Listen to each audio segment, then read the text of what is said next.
everybody for coming. And Yael asked me to introduce the rabbi, so it's a distinct privilege for me to do it. Yael called me 2 days ago. She sent me a text on the phone. There's a party here, and Rabbi Yosef Mizrachi came. And what sold me to come here tonight was not the party. I go to a million parties. But when I heard Rabbi Yosef Mizrachi came, I said, I have to come to listen to him. I know Rabbi Yosef Mizrachi about 2 years ago. My father was nifter. A man came in, and I had to daven between Mincha Marav and the young Israel of Briarwood. And someone said, the rabbi's going to come in and speak for a couple of minutes. He spoke for 2 hours. And I was like, when is he going to finish? But like, the more he spoke, the more I said, you know, he's real. Make it real. He doesn't hold back. And I heard him speak in Queens, you know, and I became a quick fan of his from that time in Briarwood. And I spent many times downloading from Torah. He's on TorahAnyTime.com, has a number of rabbis that you can listen to. He is one of the rabbis there. DivineInformation.com, don't forget. And also, he will tell you about Divine Information. Divine Information is his own website. And I personally have a lot of hana and pleasure in listening to him speak, you know, when I'm in the car. And he talks about a variety of topics. He debated a priest, you know, it was phenomenal how he ripped into him, and he talked about size, he talked about real things, about Gezel. You know, he doesn't pull punches, and I like that in him. You know, many rabbis, they refrain. In today's world, rabbis will be on the sidelines. Few rabbis will actually go and tell people what they are.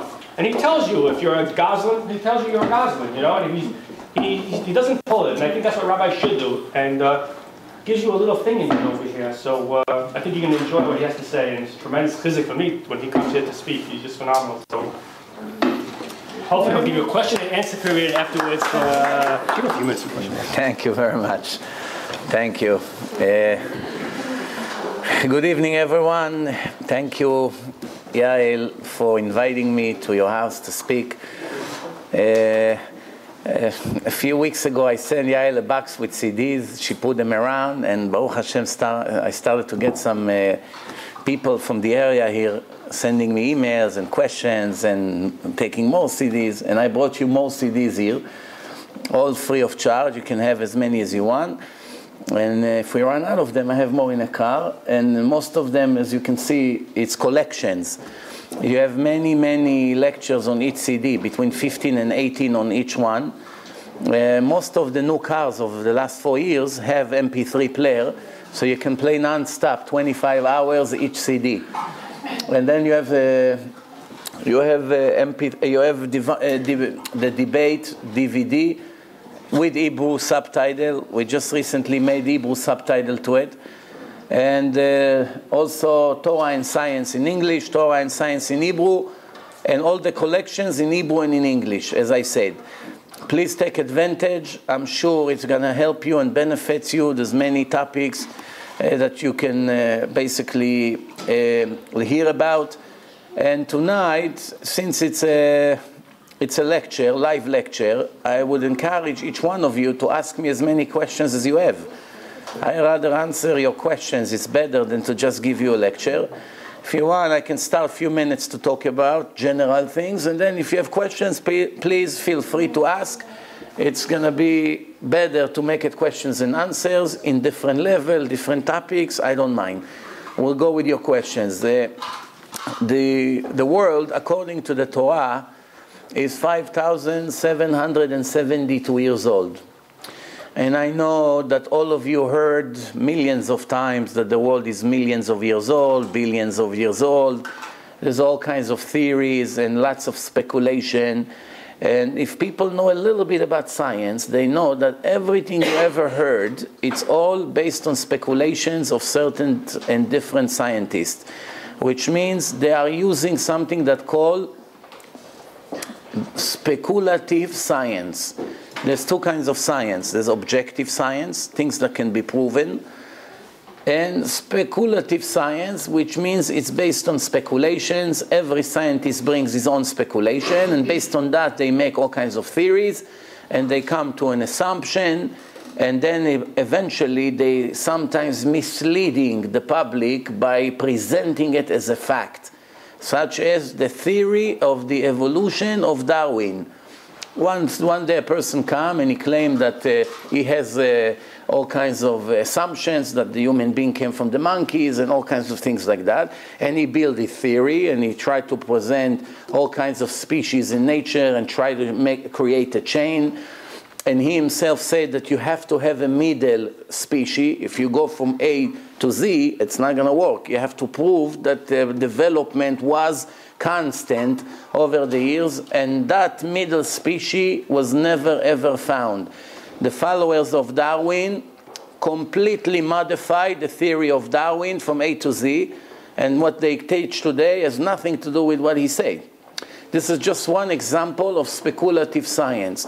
Nobody in a history ever brought a proof that there is any connection from the creation of mankind to the monkey. Just because their DNA is 99% similar doesn't mean that one came from the other. There are many, many species in nature that looks alike, but there's no indication that one came from the other. According to the Torah, the world is... Please come in, please. There's still some chairs here. According to the Torah, the world is only 5,772 years old, and I put in my website, for those of you who have the time to inquire about it, I put in my website 2 films by a very special, very famous scientist. His name is Robert Gentry. He's not a Jew, and definitely not a religious Jew. And he put out there 2 films. The Fingerprints of the Creation is proving all the theories of the scientific world one by one, and criticize one after the other, and actually shows that the world is only a few thousand years old. Just like the Torah say, few thousand years old. The truth is that it really doesn't matter. It really doesn't matter. Some questions are not really relevant. They're not so important. Whether the world is 5,000 years old or whether it's 5 billion years old, it really doesn't matter. Because what really counts is from the first second that man stepped on earth, the first man, whoever he was, and now I'm talking without Torah now, common sense. One point there was a man, a male and a female, had to be 2, or maybe one came out of the other, and it started somewhere. Even for the ones who claim that the world is, based on the evolution or the Big Bang and all kinds of other theory, none of them gave the answer to the most important question. How was the beginning point? Nobody answered that. All the theories that you hear about, there are millions of theories, none of them have the answer. What was in the beginning? Who was the one who in charge of the beginning? For instance, the theory that everything is random. There was a random explosion. Did anyone ever saw a random explosion that created an image? I'll give you an example. If you take now 1,000 coins in your hands and throw them on the floor, will it create a picture of a person? If you throw them, if you try 1,000,000 times, will it make an image of a person? No. And if it would make something that looks like an image, to repeat it again will be impossible by throwing it randomly. And if it will happen, then you know someone is organizing it. Everything you see symmetric, everything that you see has a shape, everything that has a plan, that's an indication that someone is behind it. Nothing happens by itself. We never found in history any creation without a creator. And the more sophisticated is the creation, it indicates about the brilliance of that creator. That means it's not just another one. It's very, very clever creator. Plus, let's analyze for a minute the brain of a person. It's 10 trillion connection. In case you didn't know, if you take all the telecommunication companies in the world, all the telephone companies, all the cable companies, all the satellites, or every cell phone, all of them combined, will not be 1% of what a human brain, one brain has. How many connections in one brain? It's more than 100 times more than the entire network in the entire world. And that's one person. Now multiplied by 7 billion people, is it possible to claim that the brain of a person that is 80% water, gel, 80% of the size of an apple, 80% of it is water. So really, the entire human being is 20% of an apple, which is like one slice. This is really what the person is all about. Now let me explain to you what I mean. The world made a huge progress in many fields, every generation. For instance, in medicine, in biology, in physics. The scientists continue to discover things and develop things and invent things and discover things that were in nature, but until a certain generation, nobody found it. That's a fact. No one can deny that medicine is keep developing and inventing all kinds of new things. Today they can take care of heart problems and all kinds of brain problems that nobody knew what to do 100 years ago. Today we have equipment, we have technology, things that we did not have 20, 30 years ago. Today we are saving life every minute of people all over the world thanks to these brains of these doctors and scientists and all these fancy people with the great skills that inventing constant things. But one thing is very interesting. Physically, humanity made a huge progress. But spiritually, nobody made even one step forward, any progress in the last few thousand years.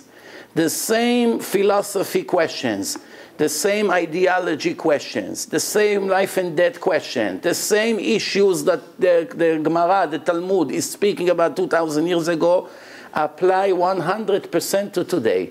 Nobody made any progress in the psychiatrists, the psychologists, and all these fields that we are now trying to investigate who is the human being, what's this combination of body and soul. Nobody made any progress in that. You can see if you read all the questions that we have today in a Supreme Court, in every court all over the world, what's the point of life, what's the body and the soul, what does it mean feelings, love, all kinds of psychological problem, all kinds of different kinds of mental problems that people have. Nobody has the answer to them. Nobody understands how to solve this problem. Yes, some here and there, some medication, but nobody made any progress. Without the Torah, there's no way to understand the psychology of the human being at all. The only way to understand what a person is to learn what the creator of mankind has to say. Without it, there's no way. A person is a big mystery.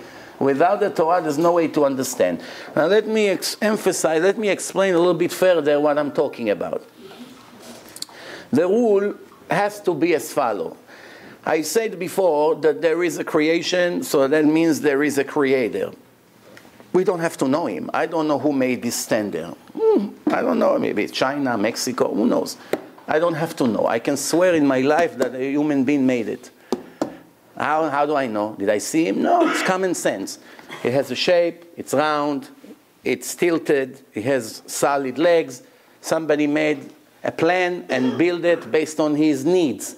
What came first, the creation or the plan? The plan. First comes the plan. So if first there's a plan, then comes the creation. When the planner had in mind that he wants something, right? Did you ever see any creation, point one, ever in history, anywhere in the world, in any culture, in any country, in any language, any kind of creation that was made by anyone that did not have a purpose? One, name one. Anything that was made, a chair, table, computer, cell phone, doors, chandelier, whatever you want. Did you ever find something that was made by someone without first having a purpose in mind? Whoever made that, why did he make it 4, 5 feet tall? Why not up to here? It would lose its purpose. If it would be up to here, nobody would be able to use it. If it would be straight, it wouldn't be comfortable because the person wants to read, so it has to be facing his face. And if it would have a very narrow leg, every little move it will fall. It's also defeat its purpose. Everything in life, based on the behaving of the creature or the creation, it indicates about its purpose. And remember, first came the purpose, then came the creation. So that leads us to the next point. If the most sophisticated creation is the world and mainly the human being, and his brain and liver and heart and veins and the nerve system and thousands of different systems in his body. And somebody made it. We don't know him yet. Somebody made it. The question that we have to ask, that somebody who made the person, which is a combination of body and soul, spirituality and physics, it's a beautiful creation, a great machine with unbelievable abilities. Is it possible that the Creator made the human being without a purpose? Is it possible that he made him just like that for no reason? It's not realistic. There has to be a reason. So that leads us to the next question. What good is the answer that there is a purpose to the life of a human being without knowing what it is? Imagine you buy a laptop, and in a manual, instead of giving you instructions how to use it, they wrote, we forgot the instruction, but you should know that the laptop have a very serious meaning, a purpose. What does it help me? They give me an empty manual. Please forgive us. We forgot the instruction book somewhere. We don't know where it is. But you should know that we made a computer with a great intention to help you. Oh, there has to be a plan. What does it help me now? I lost the purpose. Well, I lost the purpose. The purpose means nothing for me. Is it possible that this Creator, which is so sophisticated, he puts us here with a purpose and never bothered to tell us the purpose? Nobody ever knew the purpose. Nobody knows what to do. So what are we living for? What's the point of living? Why dying? Why living? Why being sick? Why being rich? Why being poor? Get married, have children, not get married, suffer? What's all this? Has a reason, a purpose without any instructions? Of course not. Here comes Judaism into place. Up to now, it was common sense of every person, Jew, non-Jew, doesn't matter. Everyone asks these questions. Whether it's Arab, whether it's European, whether it's American, whether it's Israeli, they all have common sense questions. That's philosophy about life, about the world. Here comes Judaism into place. And only Judaism, that's the point. There's 80,000 religions and cults that has different books, thousands, hundreds of thousands of books. Not one of them gave the answer to the question that Judaism speaks about openly. Not only that, in other religions and cults, it's against the law to ask questions. If you don't believe me, ask Christians that you know that go on Sunday to the church if they are allowed to ask questions about the New Testament.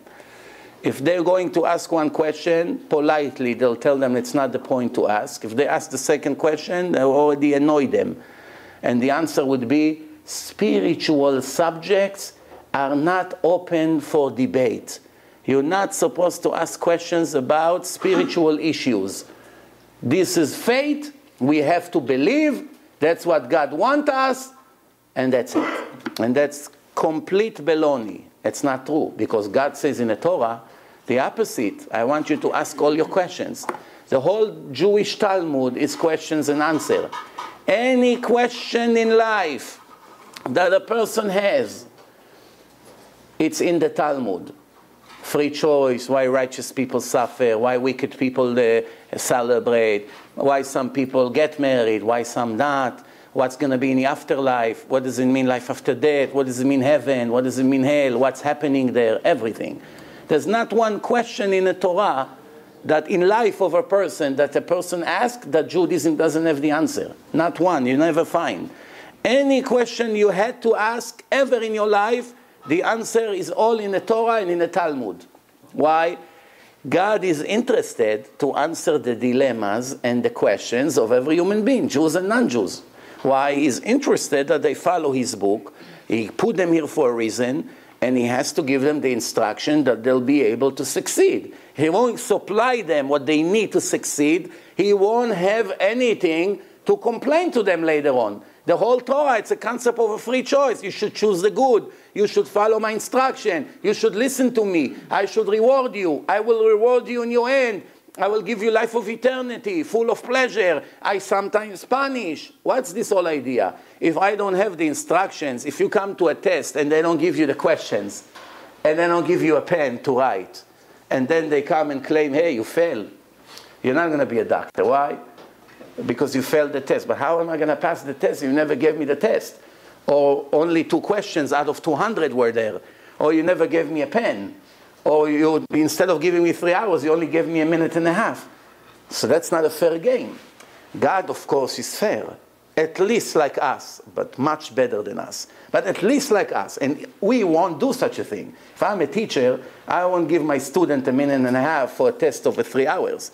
I will give them the pen, I will give them the papers, I will give them the right questions, I will give them the right information for them to be able to pass.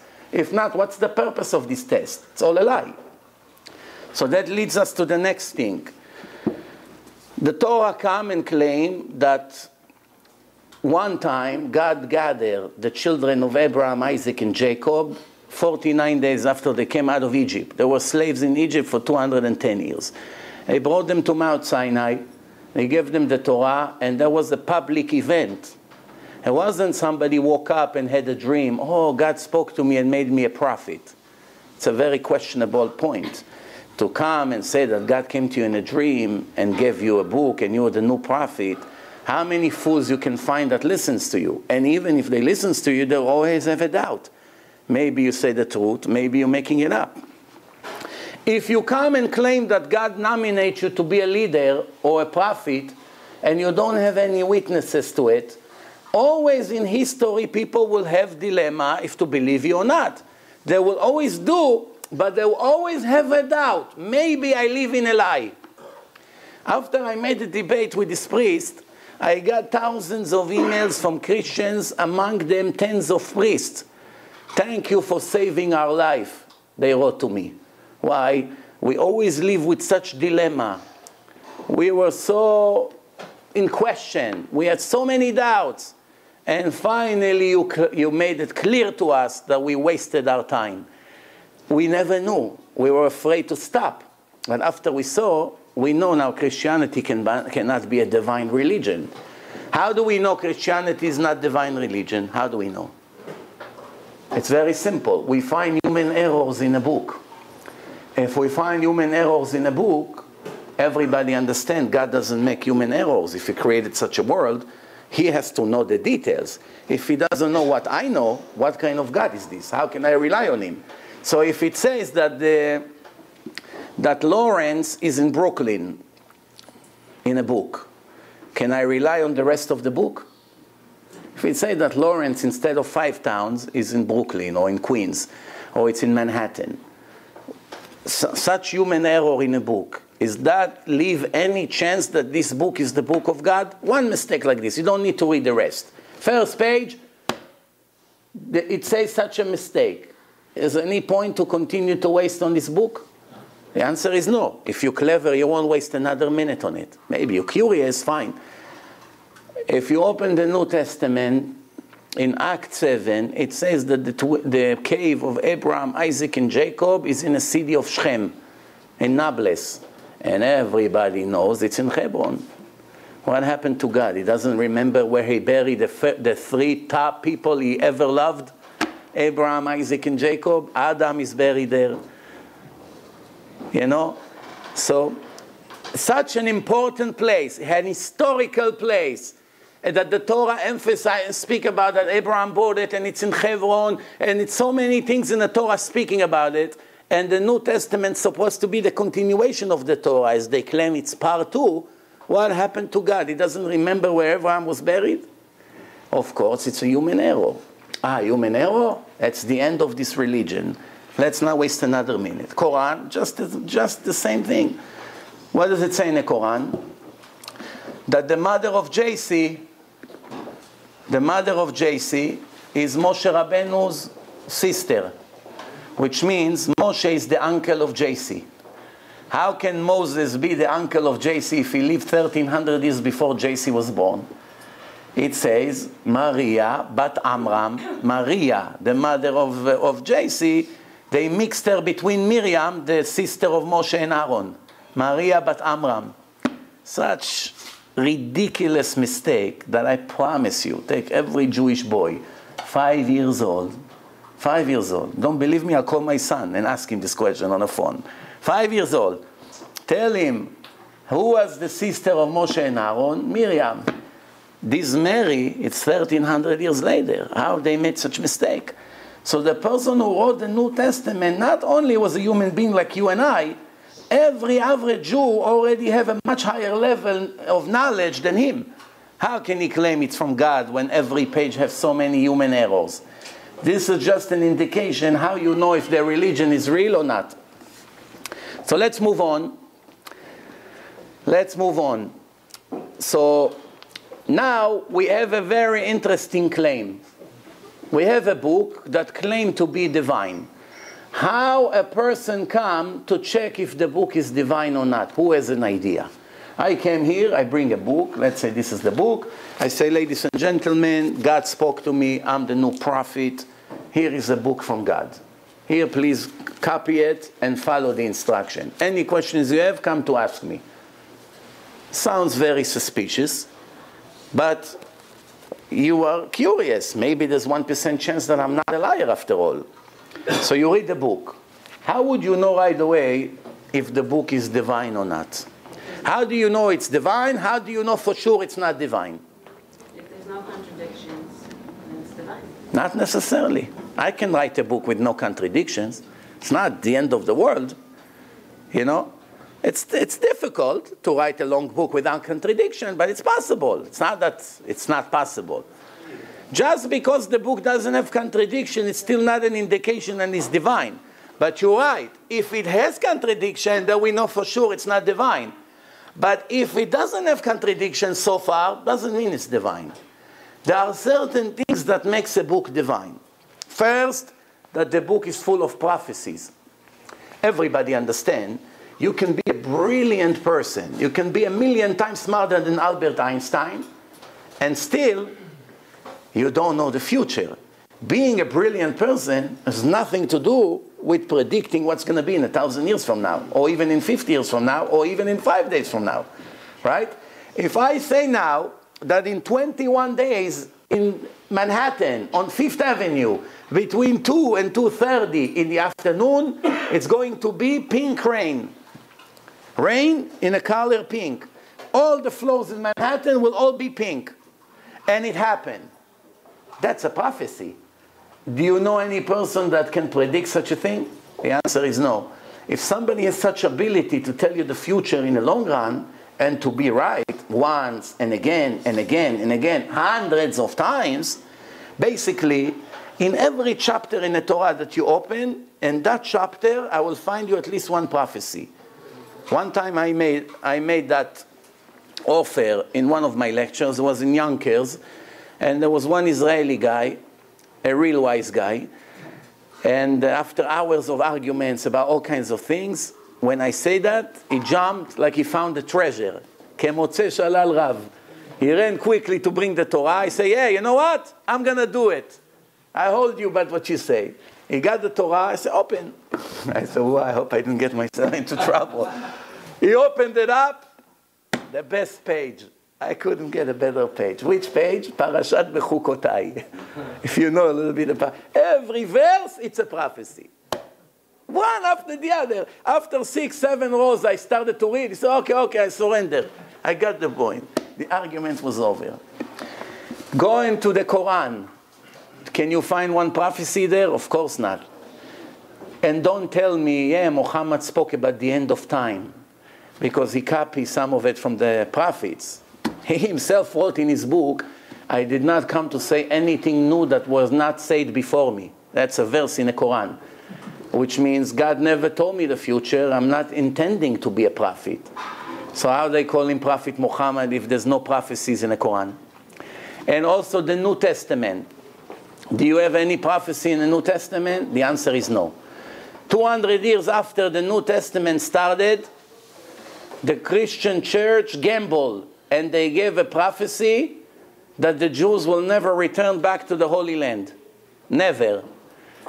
And what happened? The Jews came to Israel, and they created a state, and with millions of Jews there.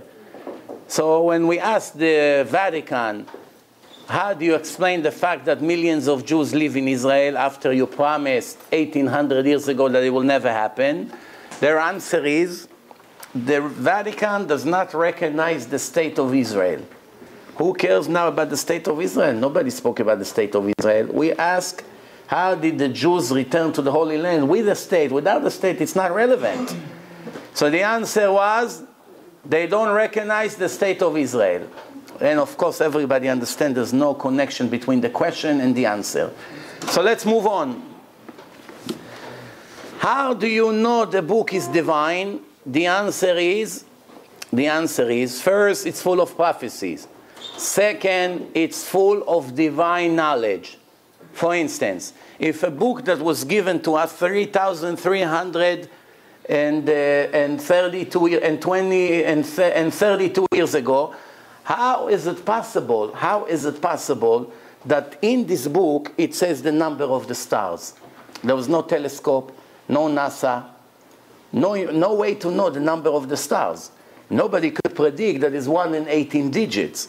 When up to 400 years ago, in a generation of Galileo Galilei, everyone was sure that the world has between 6,000 to 8,000 stars because there was no way to count more. You stand in a sunny day, in a clear night, and you count manually the stars, and it's between 6,000 to 8,000 stars. No more. There's no way to count more than that. And there is a book that was written thousands of years ago, and it says the exact number of the stars. How a person was able to know it? How does a person was able to write in a book the exact measurement of the cycle of the moon? The minimal cycle of the moon will never be less than 29.530590. 6 digits after the decimal point. The Talmud say the renewal of the moon will never, ever be less than 29.530590. And NASA and the German agency came with the exact same number with one tiny difference, 10,000 of a second. How in a primitive generation the book of the Torah and the Talmud is speaking about subjects like this? I give another example. 72% of the world is water. And there are billions of things moving in this water. Rivers, lakes, oceans, so many. And it's very deep, very, very deep. And in the Torah it says that the Jews are allowed to eat anything that have fins and scales if they live inside the water. We're talking species that lives inside the water only, not species that go in and out, that they can live on the land also. In and out, we are also in and out. People go into the water, that's nothing. Species who live only in water. If they have scales, they must have fins. You'll never find one that has scales without fins, which means if a Jew that's supposed to see two signs, fins and scales, if they bring him half a fish, only the front of the fish, without seeing the fins, he doesn't need the fins. He can count on the scales to make this fish kosher and to cook it. How? Because the Torah promised, if you saw the scales, be sure there were fins there. I created the world. I made all these species. I promise you, you'll never find one without. What kind of person can guarantee such a thing? Especially when, as we speak, there is always new species are created in the ocean constantly, every day, every hour. They all mix between them by a natural way or by an artificial way. Scientists are mixing all kinds of species. Nobody can ever create one with scales that does not have fins. This is promises that the Torah, now there's thousands of examples like this, one after the other. One other way to prove that the Torah is divine, the Torah has hidden codes inside. What does it mean, hidden codes? I can be a spy in Iran and send my commander in the United States secrets of the atomic nuclear place by planting it inside my story that every 50 letters we count. We start with the 50th letter, we circle. We count another 50, we circle the 100. We count 50, 150, 200, 250, 300, etc. And then the rest of the story is just a cover-up. We don't care about the rest of the story. I woke up, I went to school, I missed the bus. Nobody cares about it. It's all nonsense. It's just a cover-up. My commander, when he gets the letter, he will know the secrets that I'm giving him about what's happening there. For that, you don't need to be God. You can plant it in a mathematical way, which was no problem. The problem is that the Torah did it 3,300 years ago, and everything that the Torah spoke about happening in our time, now, as we speak. The Torah gave information about George Bush, Saddam Hussein, the Gulf War, Menachem Begin, Yitzhak Rabin, anything you can think of, AIDS. So many things. Incredible things. And they're all planted inside the Torah in equal minimal mathematical skip. I'll give you an example what it means code. You take the Torah and you count from the first word, Bereshit. Bereshit bara Elokim. You take the taf of Bereshit, you circle it. You count 49 letters, you'll get Vav. You count 49 letters, you get Resh. You count 49 letters, you get Torah.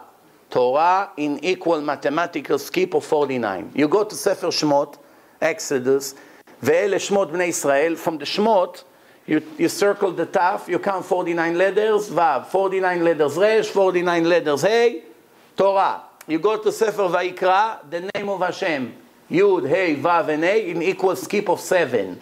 You go to Bamidbar, Numbers, you go Torah in equal skip 49 from left to right. You go to Deuteronomy, Dvarim, again Torah in 49 from left to right. So the center of the world is God. From the side, it's like a menorah with 5 candles. The center is the name of God, and the other two is aiming towards the middle, is the Torah of God in equal mathematical skip. Now, I'll give you an example. When the Torah described that God created Adam and he put him in the Garden of Eden, that chapter has more than 40 words hidden inside the text about the names of all the fruit and the trees that we know. All of them in equal skip in one page in the Torah. A chapter that the Torah is speaking about all kinds of forbidden relation of the wicked people in Sodom and Gomorrah, Sodom and In that chapter, the word AIDS is hidden in equal mathematical skip for this kind of sins. Everything that we find in the Torah, it's very interesting. It relates to the topic that the Torah is speaking about. Let me give you an example of what... It's a word in English and not in Hebrew. AIDS. AIDS, there's only one word. It's a word in English. You know who invented the word? But it's not a Hebrew word. I got it. You know who invented the word AIDS? Who invented it? You know who? A good friend of mine. Professor Aryeh Rubinstein from Einstein Hospital, Israeli. Yeah. So it's an Israeli word. Of course, it's English. Don't get me wrong. But some words are international words. There's no other word for that. AIDS, it's an international word. All over the world, it's a name. It's like George Bush. Yes, it's an American name. But even in Hebrew, it's George Bush. Aleph, Yud, Dalet, Samech. AIDS. Yes, exactly. Now, shh. Why the name of God is Yud, Hey, Vav, and Hey? Right? The answer is, the world, up to not a long time ago, the scientists were sure that the world was always exist. The world does not have a beginning and an end. It was always here. That's what the scientists claim. Recently, in the last 20 years, they started to realize it cannot be. And now more and more great scientists came with the conclusion, no, the world was created. The world had a beginning, and they came with all kinds of theories. The famous one is the Big Bang. There was an explosion, everything expanded, and now we have this beautiful world. So the world was created, but by whom? They did not give the answer. We opened the Torah describes who created the world. Now everybody asks, who created God? Based on that everything has a beginning and an end, so who created God? The answer is God was always existed, always. How can it be? Very simple. It sounds very complicated, but it's much, much more simple than what it sounds. That concept, that idea that everything has a beginning to an end only exists where time exists. When it relates to material. Time only exists where material exists. If there's no material, there's no time.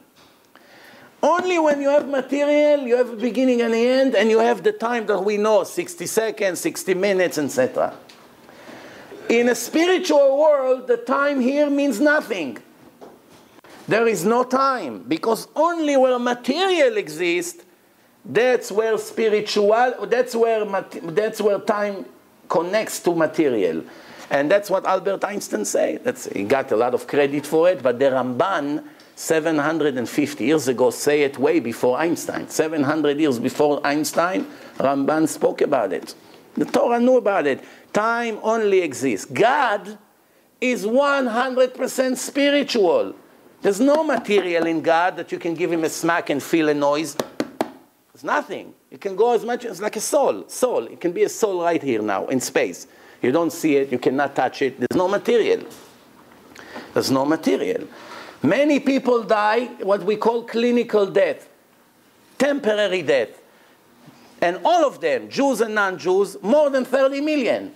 There are much more than that the rest didn't bother to come and report.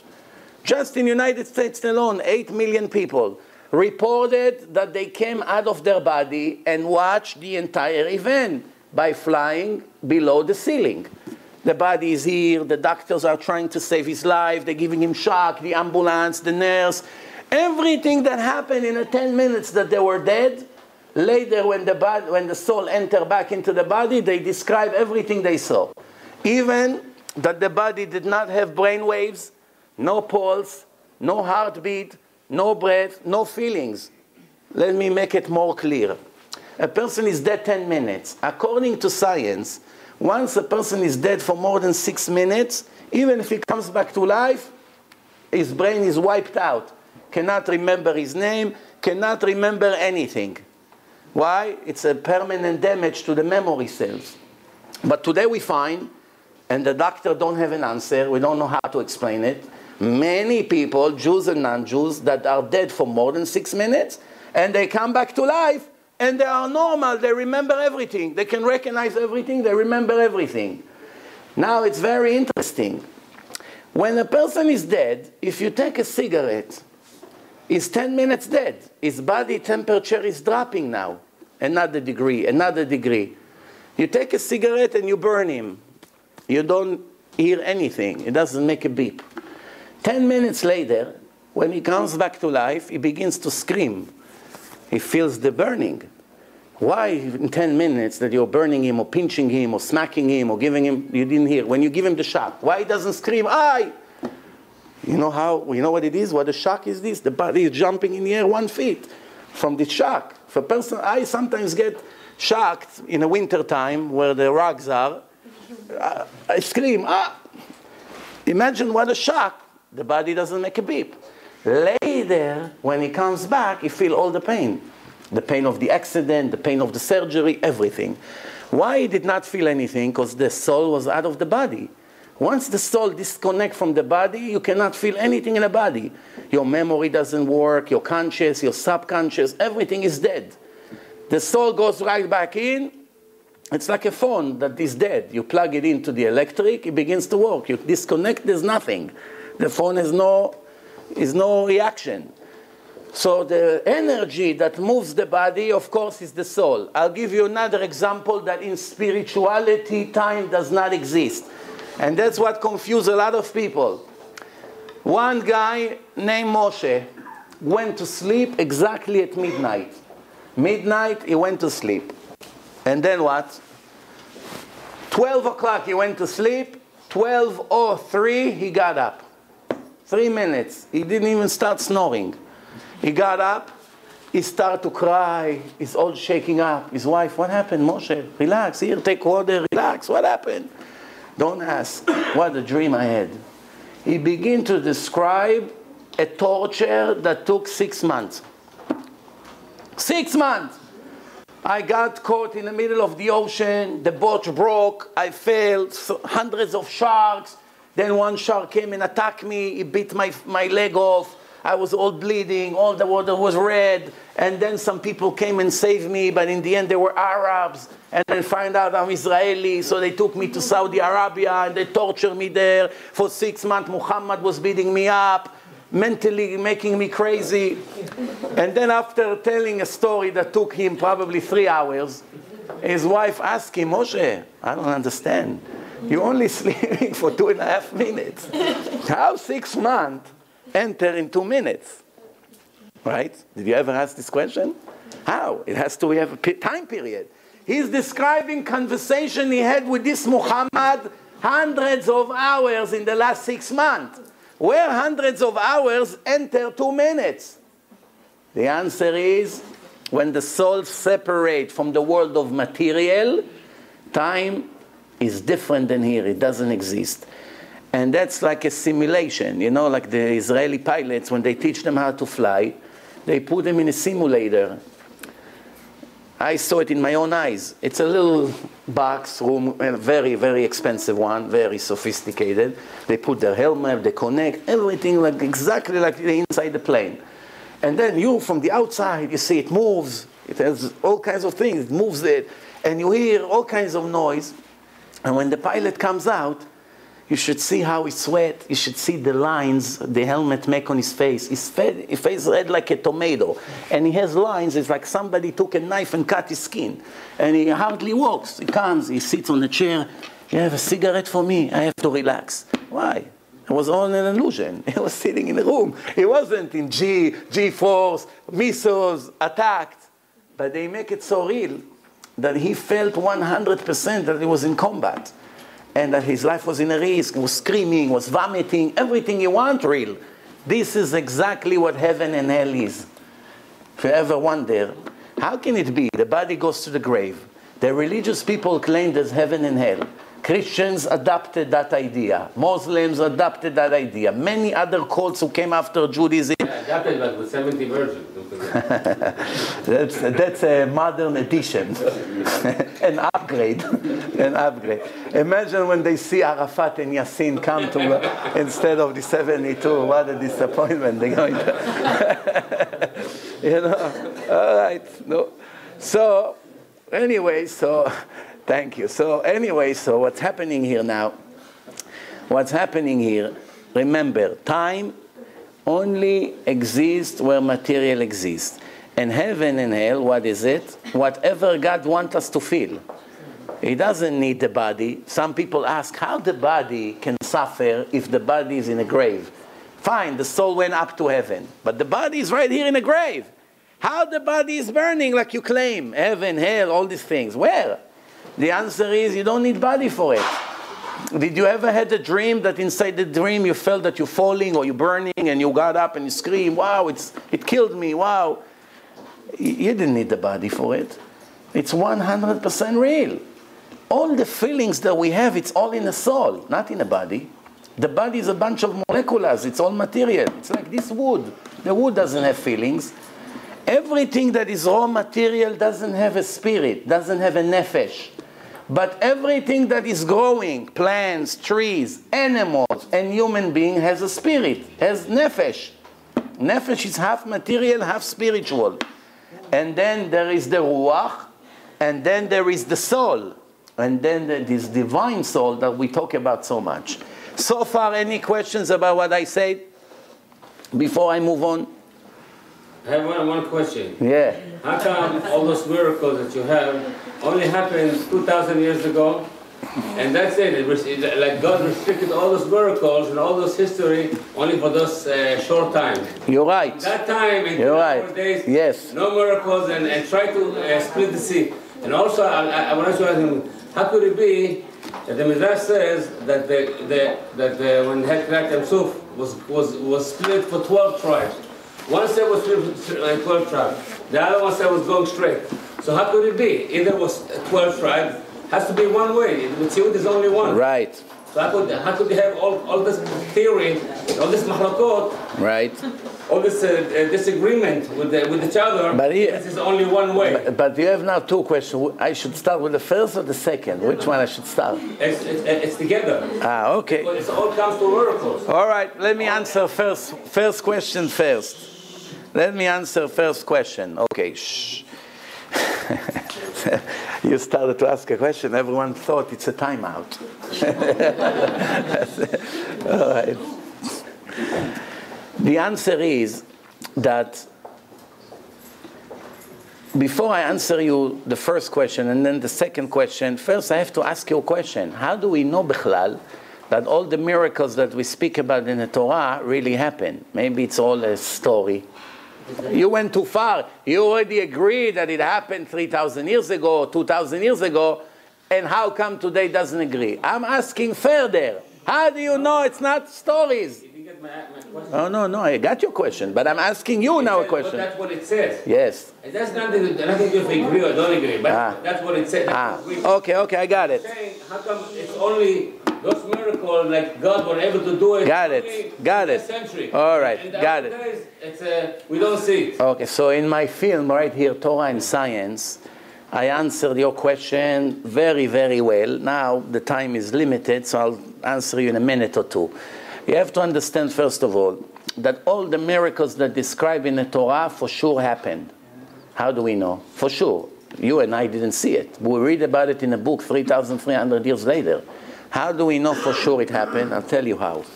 If I came now and gave you a book about you and all the audience here, everything that happened to you in the last year, everything, what you did, what you ate, the miracles what happened to you, what happened in a war, the ocean split, like you say, you came out, bread is falling from heaven. I'm telling you what happened to you, not to your fathers and grandparents, to you, live, in the last year. What does it take for you to take my book and throw it to the garbage and know I'm a liar? What does it take? Only one mistake. If I'm telling you that you have bread falling from heaven and you don't have, right? Then you know this is not the book from God. God didn't give these mistakes. If everything in the book is true, you're willing to accept the book. It says here that I was in Egypt, it's true. It says God split the ocean, we went through, the Egyptians drowned. I confirm it happened. It says here that we get bread from heaven, it's true. It says here that we have water going with us, it's true. It says that the children do not have to replace their clothes and their shoes going with their feet. It's true. There's 100 miracles. If one of them did not happen, the Jews would raise their hand to Moshe and say, Mr. Moshe ben Amram, thank you very much for trying to fool us. You just claim God gave you this book? What is this nonsense? It says here all these things. It didn't happen to us. You're telling me God gave you this book. What? God is lying to us? God is telling us stories that never happened to us, and He expects us to believe that it happened to me? I know what happened to me and what did not happen to me. But the best is that in the book it says, all of you, with no exception, heard me and God speaking live in front of you. What can be a better proof than this? I'm coming here and giving you a book. You must follow this book. You must obey the rules, Shabbat, Tefillin, Kasher, modesty, everything. You tell me I'm not interested. Leave me alone. I say you don't have a choice. Here is the book, read it. You open the book and you read that me, the one who just gave you the book, and God spoke 10 minutes ago in front of your eyes. If it didn't happen, you agree to become Shomer Mitzvot, to observe what the book says? Not only you will not become religious, you'll kill me in a minute. Why would you kill me? Why, every liar has to be executed? No. It's too much of a punishment for a liar.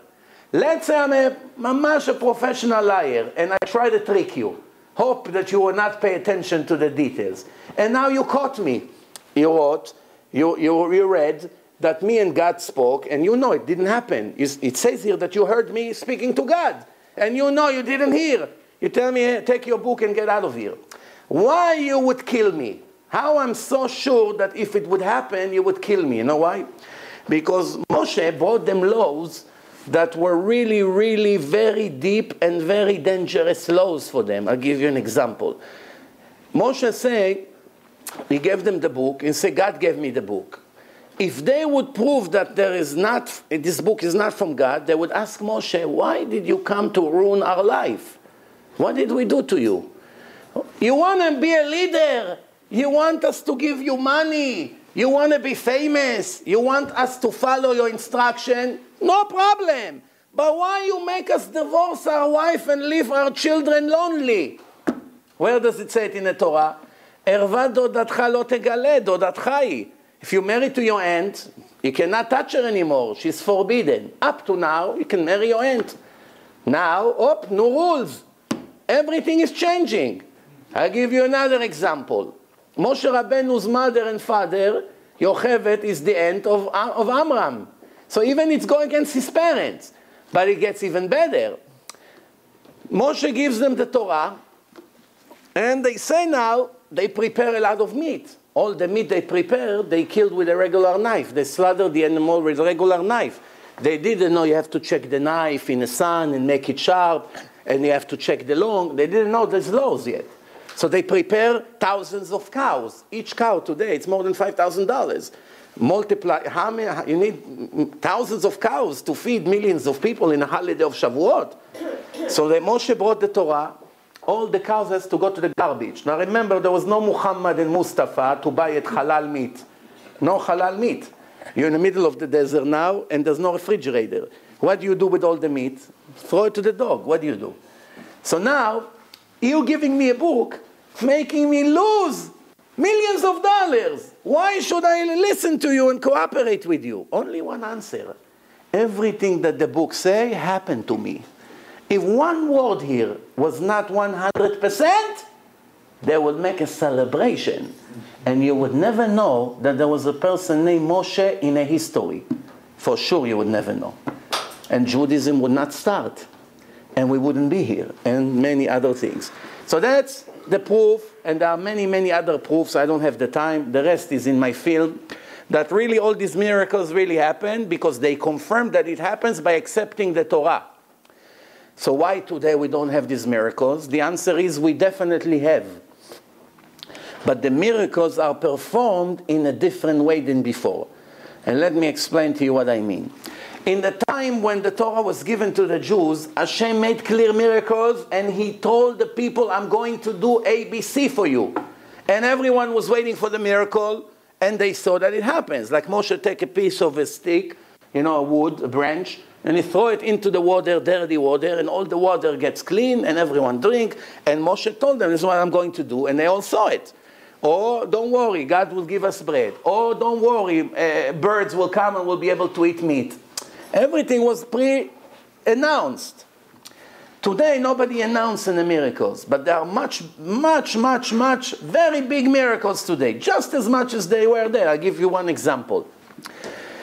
About 17 years ago, 16 years ago, I have the video if you don't believe me. In Chag Sukkot, in the holiday of Sukkot, 20,000 religious Jews, male, female, old people, children, gathered in the western wall, in the Kotel HaMa'aravi, in Chol HaMoed Sukkot, for Shachrit, with lulavim, etrogim, everyone. The Arabs, 1 month before Sukkot, prepare barrels full of rocket, each stone the size of a melon. Not little stones, big stones, rocks. Hundreds of Arabs were waiting from the morning that the Jews will fill up the western wall. This is about 60 feet high. When you take a rock the size of a melon and throw it from the 5th or the 6th floor on an ocean of people, what happens if it falls on someone's head? It kills him immediately, and also kill the one next to him because it hits his head and goes to the other person's head. They both can die with one rock. If you throw 10,000 rocks on 20,000 people that cannot move like sardines, there's no place to run. You should have at least 1,000 dead people. But not only you should have 1,000 dead people, when people see that the rocks are falling, they begin to run. Now what happened when 20,000 people begin to run? Children are falling, old people are falling, they go on their heads. everyone should almost die and get injured. 20,000 people got thousands of rocks on their heads, not one person died. In the end, it shows in a film of Rabbi Uri Zohar, it shows it live, how it happened. You see all the rocks are falling, and everyone screaming and running. And then they showed the floor. You couldn't have 1 foot without rocks on the floor. Not one person got killed. What do you think this miracle is smaller than the ocean splitting? It's just as good, or maybe even better. But nobody came and said, this is the miracles I'm going to do to you. I'm going to give you another example. For 20 years in Israel, they made a new gas terminal. They made everything new. Generators, pipes, everything. And for 20 years, the gas company of Gush Dan, which is Tel Aviv, Bat Yam, Rishon, Kfar Saba, Netanya, maybe 30 cities connected to this gas pipe, the main one. They refuse to move. They say to move the whole operation to the new place, it's going to cost millions, it's not comfortable, all kinds of things. 20 years they're arguing, to move, not to move, to move, not to move. In the end, they say, okay, we're moving. They shut the main gas pipe, and they moved to the new place. And exactly 1 week after, Saddam Hussein shot 39 missiles in Israel. Each missile is more than 50 feet long and almost the size of this room. It's a huge missile. Missile, like, it's not little tiny missiles. It's Scud missile. It filled up a whole semi-trailer. One of them fell directly on the gas station over there. If they would not move, more than 1 million Israeli will be burned alive that day. More than 1 million would die. After 20 years of argument, a week before, they moved. I'll give you another example. September 11, 9 o'clock in the morning, a plane hit the first building, and a few minutes later, a second building. There's an Israeli company named Kur. They have 300 employees, all Israeli Jews, working in September 11. 1 week before the terrorism attack happened, they moved to New Jersey. After many, many years they were there. If they would not move, all 300 of them would die because they're way above the thing. All the people above the crash, they all died, unfortunately. And one other thing happened. All the religious Jews from Flatbush, from Borough Park, from Monsey, they all work. Hundreds of them works in the building in the top floors. They all were late half an hour to work because there was slichot. Slichot. If not, you would have 1,000 Jews dead that morning. But this is another big miracle, but nobody gives credit. Believe me, if you listen to half of my lecture, not all of them, I bring in my lecture, in the last 10 years, hundreds of huge miracles that nobody see. Now the question is, I still have to answer, why it's not in public like it was? It's still a good question. The answer is, there's a verse in the Torah. God said that at one point in history, astir panai mehem, I will hide myself from the Jewish nation. Everything will be from behind the scene. It's all going to be open to interpretation. Yes, from God, not from God, nature, coincidence, all kinds of things. Is it pasuk? It's pasuk, astir, bayom hahu, astir panai, al ki yomru en elokim bekirbenu. That's the one of the, by the way, you should know that over there you have the word HaShoah, Holocaust, in equal mathematical skip of 49, and that pasuk in the Torah, Hashem say, al ki yomru en elokim bekirbenu. They betrayed me. The Jews betrayed me, and they say God is not with us. So what's going to happen? I really won't be with them. And that day I will not be there. And I will close my eyes for what's happening there. And that's, by the way, one of the answers. How really it was no, you couldn't believe that people can do such things and there's no interference for a few years. And there's many other reasons, but that's not the topic right now. So that was the answer to your first question. Now repeat your second question. What was the second question was what? So you understand? There are miracles, but they are hidden inside the creation. And one more reason for it, by the way, you should know, but in the generation of Moshe Rabbeinu and the generation of three... The second question was... How come there is contradiction? Okay, so... Every miracle, it says when you read the Haggadah, it says, Alayam, Lakum, Yeah. 500. Yeah. And there is, so what all these things? There are... And some of them disagree. Some of them made the... Yeah, let me... The Kriyat Yamsuf was this way. Yeah, got your question. So how it's happened? How could you have in a Torah Shebaal Pesach such a disagreement and you say Right. First of all, let me explain to you that there are hundreds of books who explain how the Gemara and the Torah Shebaal Peh, how come there is contradiction. But you have to know there's different kind. The whole Talmud is the whole thing is like one says Asur and the other. Right. So there's different. Like it says in Shabbat. מחבק את הנר מפני שמתקרב מפני גויים, Right. פטור, Yeah. אוסרים מפני שעושה פחם. Got it. Okay, I got the If it question. comes from God, it doesn't come from people. So how do you disagree with the word of God? Maybe I need some air here. All right.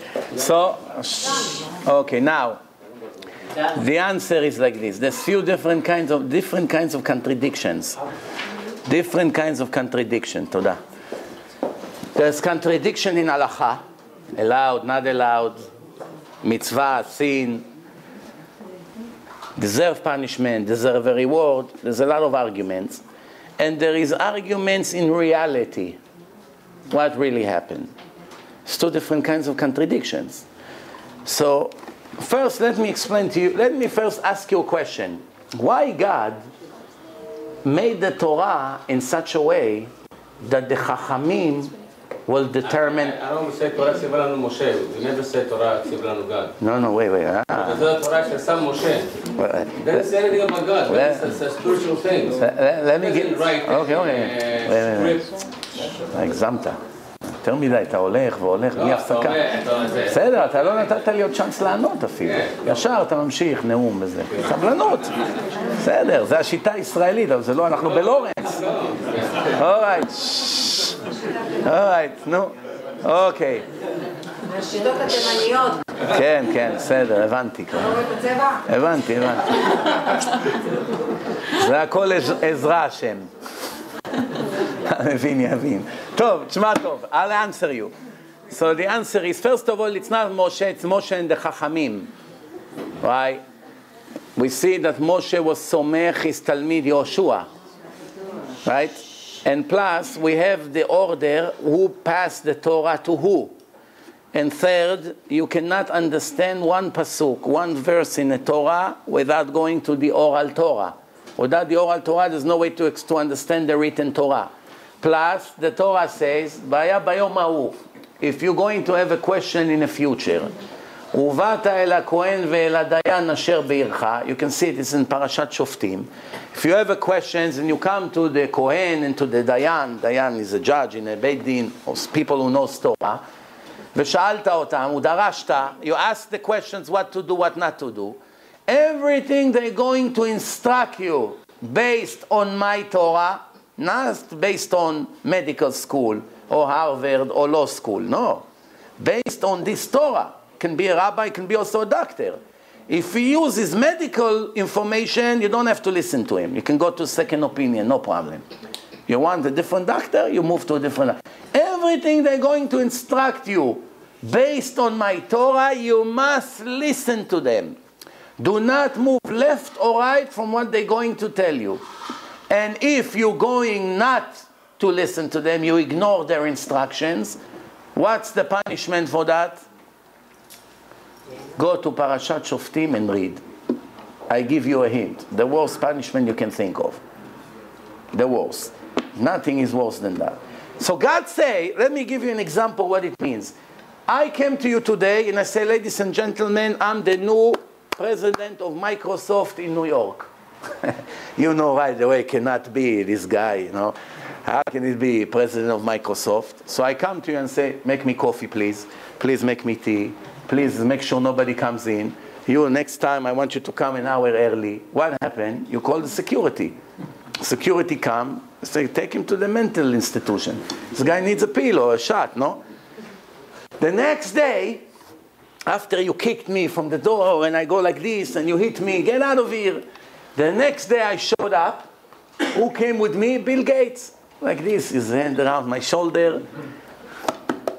Ladies and gentlemen, the Lawrence community, I'm very ashamed from what happened here yesterday.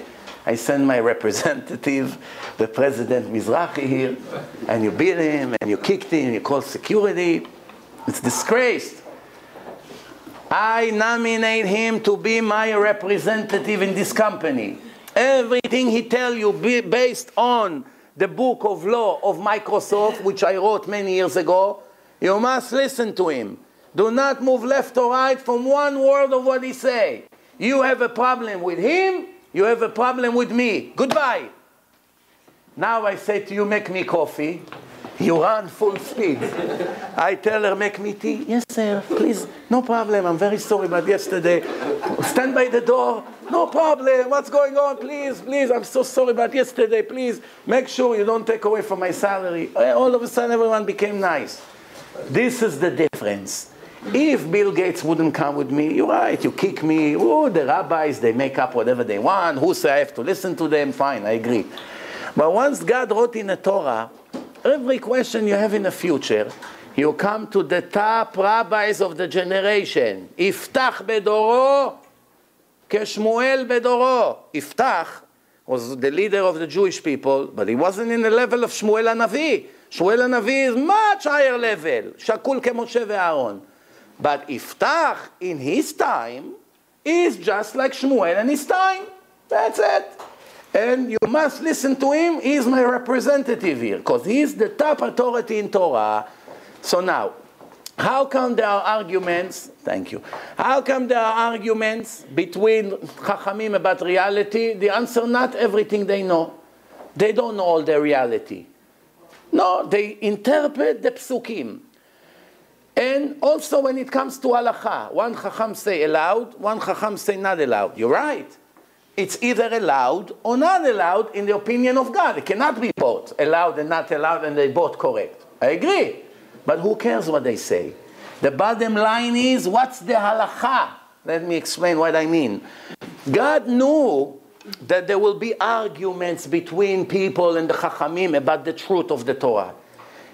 A part of his plan was that the Torah will be in the hand of the people. That it's like giving you a raw diamond and you have to make it according to your knowledge, to your skills. So what's happened? God say, here is the Torah, here is the oral Torah, here is a Mishnah. Come on, argue, what's the truth? One say allowed, one say not allowed. In the end, the Talmud say, halacha like Rabbi Akiva. Finished. There is another opinion. Maybe when Mashiach come, we know that the other opinion was more correct. Did we violate the rules of God? No. Because God says, "Ve'aya ki yeh machloket," and it's going to be arguments between the rabbis. Some say allowed, some say not allowed. There are rules. I'm giving you rules. Acharei rabim lehatot. You follow the majority. That's it. If there is 2 against 1, we go by the 2. So God already told us there will be disagreement. No problem. We are people. We're not angels. We don't know anything. We know a little bit. That's it. But the top authority of the generation, I must listen to him. And the other one say the opposite. Who is considered Yachid Verabim? How many say allowed? How many not? That's it. Plus, there is another rule.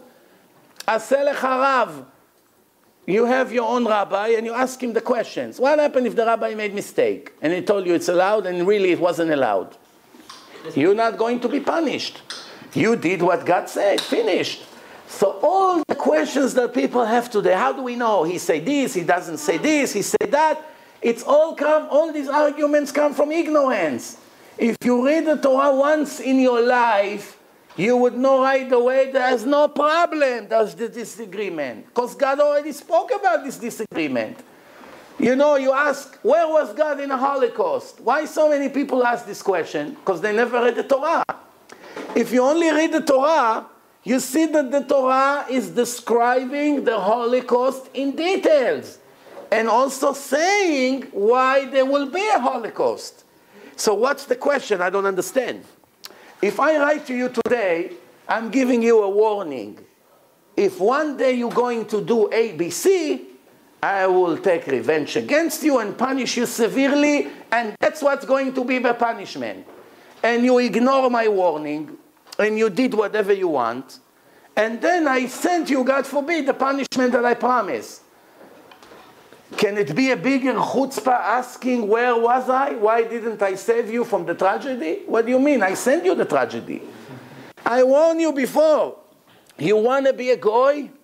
You want to call your daughter Christine?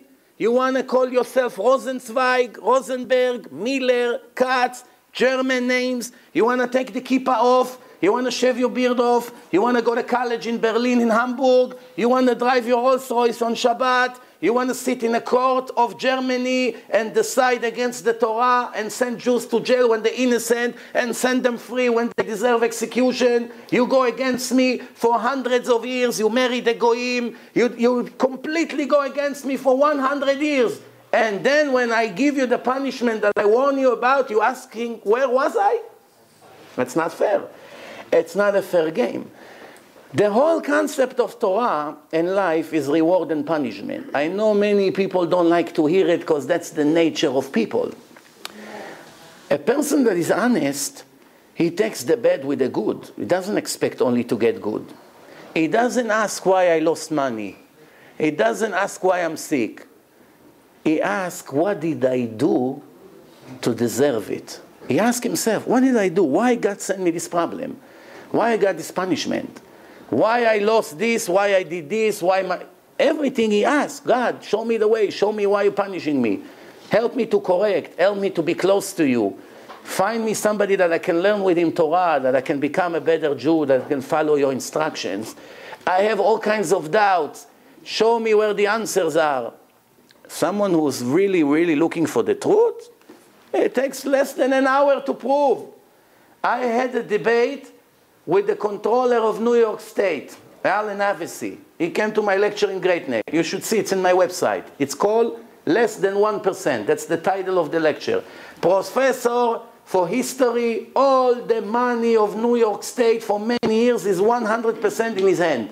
The union, the police, the fire department, New York City, the mayor of... Everyone is under his signature. All the money is in his hand. Very big power.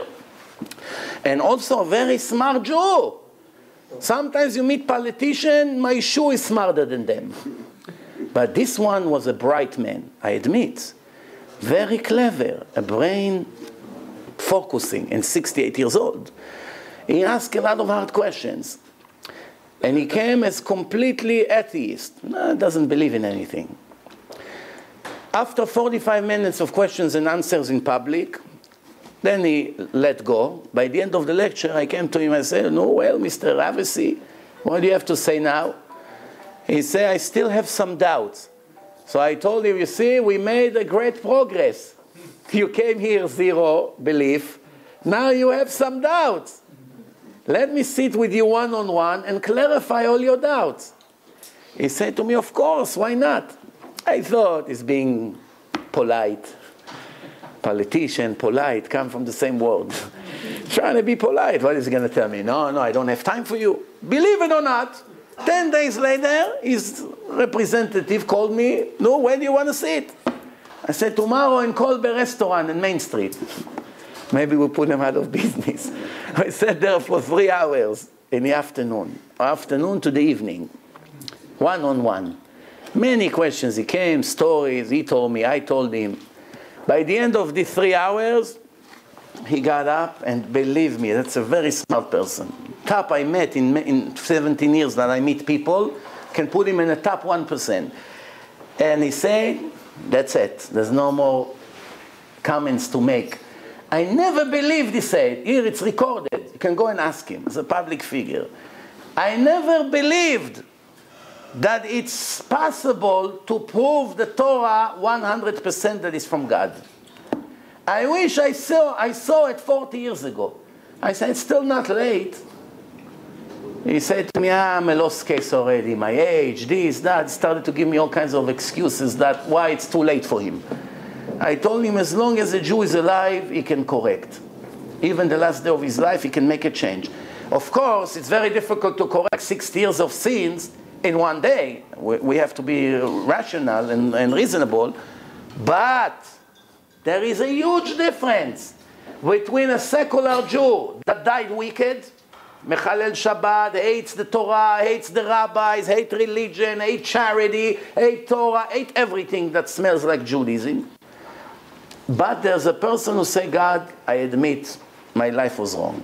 Didn't know. Now I finally begin to see the proof. I didn't know that. But now I don't have the strength to change. I can do a little bit, eat kosher, try to keep Shabbat, tefillin. But I'm not going to be like the 20 years old that become religious, go to yeshiva, comes a few years later like rabbis. It's too late for me. But the person made some change, 10% change. He dies, he goes in front of God to his trial. 1 year trial, that's why we say Kaddish for 1 year on the people, the deceased people. Why do you think we say Kaddish for 1 year? Coincidence? Why not 1 month? Why to bother the children 1 year to come, Kaddish, from morning to night, another time. For 1 month is enough. Kaddish 1 year because the trial is 1 year. Why we sit Shiva 7 days? Why not 30 days? Why not 1 day? Why not 2 days? Because the soul gets permission to travel from the grave to the house for one week, 7 days. Yes? Isn't there no time in the spiritual world? Everything is like here, because you are judged based on your action in this world, so the judgment is based on here. And also remember what I said, the assimilation, the simulator. God decide how many years the punishment will be, even though there's no time. It's like in a dream. A dream is only 2 minutes. The longest dream is 9 seconds, the scientists say. 9 seconds, that's it. 9 seconds is the dream. They connect all kinds of wires to the heart, to the brain, and they feel that the person begins, the pulse go fast, and the brain, there's some reactions over there. 9 seconds, a person gets up, scream, and in 9 seconds, 6 months of tortures. But he really felt 6 months. Real 6 months. 100%, like in reality. If a person feels that someone is beating him up for 9 hours in a dream, it's really 9 hours. If it's 500 years, it's 500 years in Auschwitz. Even though in reality, the soul was somewhere and the body is here. I'll give you another example. The Torah says, the person is not where his body is. He's where his mind is. The body can be here and the mind somewhere else. A person can be laying on the beach, beautiful weather, the birds, you hear all the waves, supposed to be very relaxing. You put headphones on his head, what's happening now in Syria? Ta-ta-ta-ta-ta, machine gun, Allahu Akbar, screaming, Muhammad died, Mustafa fell from the building, call ambulance. After 10 minutes of listening to all these women, children screaming, dying, police, that, shooting, he got a heart attack. And he's laying there in Acapulco on the beach, dead. So they come, examine him, heart attack. So they write in his death certificate, cause of death, getting 10 in Acapulco beach.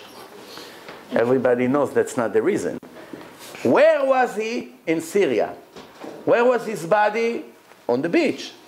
But where was his neshama? Where was his mind? Over there. Now there's one more thing that I didn't say, and maybe we'll finish with that and I give you time for questions. We have conscious and subconscious. Conscious and subconscious. People give the credit to Sigmund Freud and to all the other psychologists, psychiatrists, etc., like they discover something about the mind of a person. This is big ignorance. Anything you heard in the last 500 years that was invented by this one and that one, I promise you come to me, I'll show it to you in the Torah. None of the things he spoke about is not in the Torah. God said to the Jew, watch your eyes from what you're seeing. Watch what you see. You're not allowed to look at dirty things. You're not allowed to look at not modest things. You're not allowed to look at idols. What's the problem? I look at the idol and I spit at him. What's the problem? What exactly is the problem? If you take a person now and you hypnotize him, Let's take a person, 70 years old man, and we're hypnotizing him now.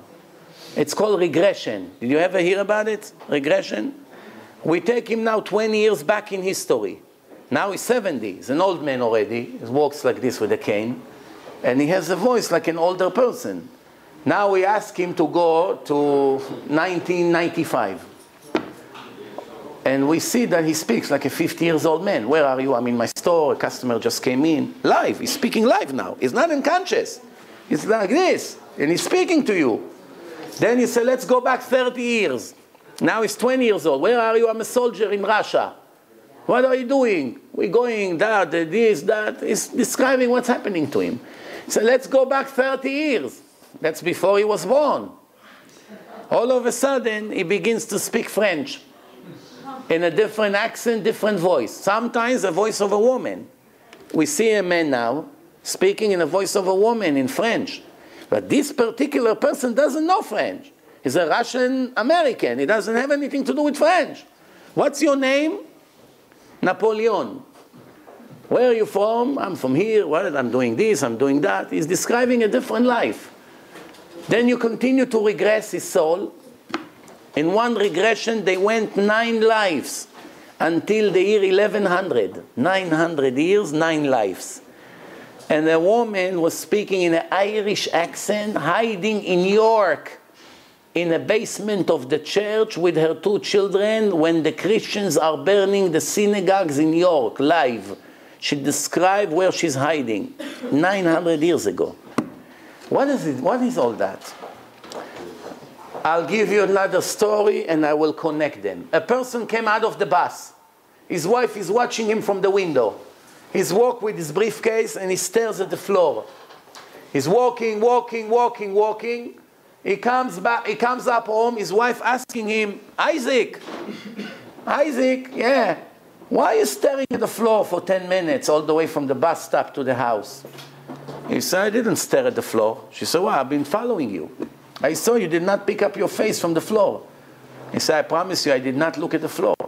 So what were you thinking about? I was thinking about work. So you cannot tell me one thing that you saw on the floor? Nothing. I did not pay attention to the floor. 10 minutes later, she wants to hang a picture on the wall. So he said, wow, I don't have a nail. He said, oh, wait a minute, let me go get you a nail. He ran quickly to the street, next to the bus stop, he picked up a nail, he comes back home and he gives her the nail. She said, how did you know there's a nail over there? So when I walked, I saw the nail on the floor. But before I ask you, if you saw anything on the floor, you could not tell me anything. Now when I needed a nail, you remember there's a nail? That's exactly what it is. Conscious and subconscious. The way God divided the life of a person, it's all one soul. But there is conscious, things that we need for everyday's life, and there is a storage, like a back room, that stores all the information that it's not so important. He may be important one day, but we don't need all these trillions of pieces of information that we see every day. It stores and recorded automatically in the soul of a person. Therefore, a woman in Israel walks in the street with a bag. 2 robbers come with the motorcycles behind her. One is driving, one is grabbing her bag. She falls on the floor, a true story. She falls on the floor, people help her to get up, they gone with the bag. The police come, she doesn't know. She heard the voice of a motorcycle, that's it. The police interview her, argue, you had to give us some information. No, I didn't see. 1 person, 2, plate number, nothing. Now the Israeli police, they have a person that hypnotized victim of robberies, of any crime. They take her to the police station in Bat Yam. And over there's a special parapsychologist.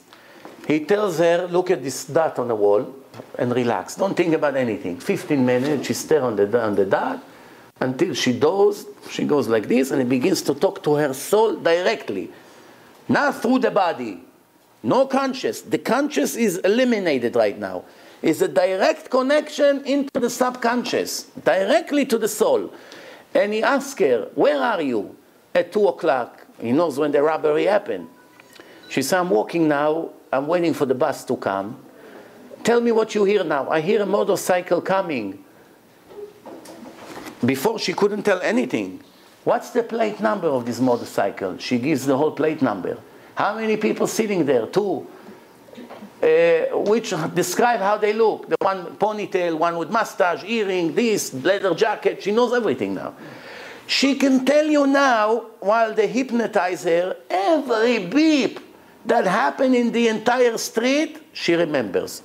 Every person who walks on the street, she can describe. Every sign, every bus, every beep, everything is recorded in the soul of a person, not only in one lifetime, in all the reincarnation that the soul travels from one body to another, everything is recorded. For instance, one time there was a very heavy woman, 400 pounds, very heavy. She cannot stop eating. It's a psychological problem, nothing to do with hunger. She just finished double Mac. Right away, she wants to eat again and again and again, and nobody can stop it. Her life is already in a risk. So they decided to give her a special treatment through hypnosis. So it's you need a lot of patience because you have to go hour by hour, reverse, regression. So they went and went and went. It took months until they already traveled to her previous life. And guess what they found? She died in her previous life in the middle of the ocean. The boat hit a big piece of ice. Water came into the boat. All the bags of flowers and the rice, everything got wet. And they died from starvation. She died from starvation. She still has this mental problem now that she feels that she must eat. It's a mental disease now. It's an effect of what happened to her in previous life. The Torah say, take 3 kids now. Each one of them give him a bag of pretzels. Full bag of pretzel. 2 years old, 2 years old, 2 years old. You come to the first one, give me one. No, give me one. I give you the whole bag. One. You took one. Oh, he's on the floor, screaming, running. Police is on the way. The second one, you tell him, give me one. He gives you one, but you see, he doesn't like it. Give me another one. One more. He gives you. Third one, police is on the way. You come to the third one, he gives you one. Give me another one. He gives you another one. Give me another one. Gives you another one. Then he takes 2 or 3, gives you the whole bag. Leave me alone. He doesn't cry. Now we have to understand what's happening here. This is kids that don't know yet about wealth, how difficult it is to get a bag of pretzels, how many I have. Maybe I have 500 of them in a closet. They don't really know to be stingy or not, or to be generous. Nobody ever trained them. They didn't go to kindergarten. Nobody ever taught them to be generous, to be stingy, to save, not to save, to think about the future maybe you won't have. They don't know any of that. Why one is very generous and one is very stingy? The answer, as the Torah say, this is exactly how they died. This first one died, Mr. X in Manhattan, very stingy man, very wealthy. You beg him for charity, to save some souls, to save the poor people, whatever the cause is. He go crazy. No, how dare you asking me? In the end, he send you a check, $3, to leave him alone. And he complained. You see, I gave him money. The second one, he gives you, but not so much. And also, for 1 week, he doesn't sleep. And the third one, anything you need, anytime, come again, thank you for giving me the honor. What's happening here? This one died stingy, this one died so-so, and this one died very generous. The one who died generous, when God reincarnated him in life, he doesn't need to correct his generosity. He passed that test already. No more test. Everything is easy for him. His heart is not burning when he helps others. The one who is stingy and gives tzedakah, even though it's less than the generous one, for him it counts a bigger thing than the one. He gave 1 million, he gave 5,000. The one who gave 1 million, he doesn't care. 1 million come, 1 million goes. Very generous. Doesn't sit and cry. It's very happy. It actually makes him feel great. The one who gave 5,000 for 1 month, his whole hair became gray. Don't worry, it's not me. Yeah. So the point is, why is it? This is how you died, this is what you came to correct. Same thing, pride. Sometimes you find a secular person, doesn't have ego. Gives up, doesn't make big deal. Okay, no problem, I'm sorry, go. No problem. Sometimes, every little thing. Annoying, once again, ready to kill you. What's going on here? He died proud, he died humbled. Modesty. Girls, sometimes you see a very, very pretty girl that has all the reasons in the world to go and do a show off, very modest, very always worried, nobody pays attention to her on the side, don't talk loud, you know, everything perfect like God wants. Sometimes you find a horrible looking girl, all the time makes show off, noise, wearing all kinds of things. Doesn't make sense. What's going on?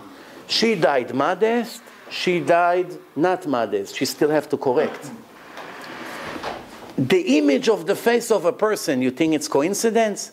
What is a Russian roulette? God say, okay, Moshe and Miriam were together, husband and wife. I have to send them a soul. Let's turn my Russian roulette, not Russian, a Jewish roulette. Turns it, beautiful face. Okay, yalla, take a pretty girl. Ugly, okay, ugly. It doesn't work that way. This is how it works.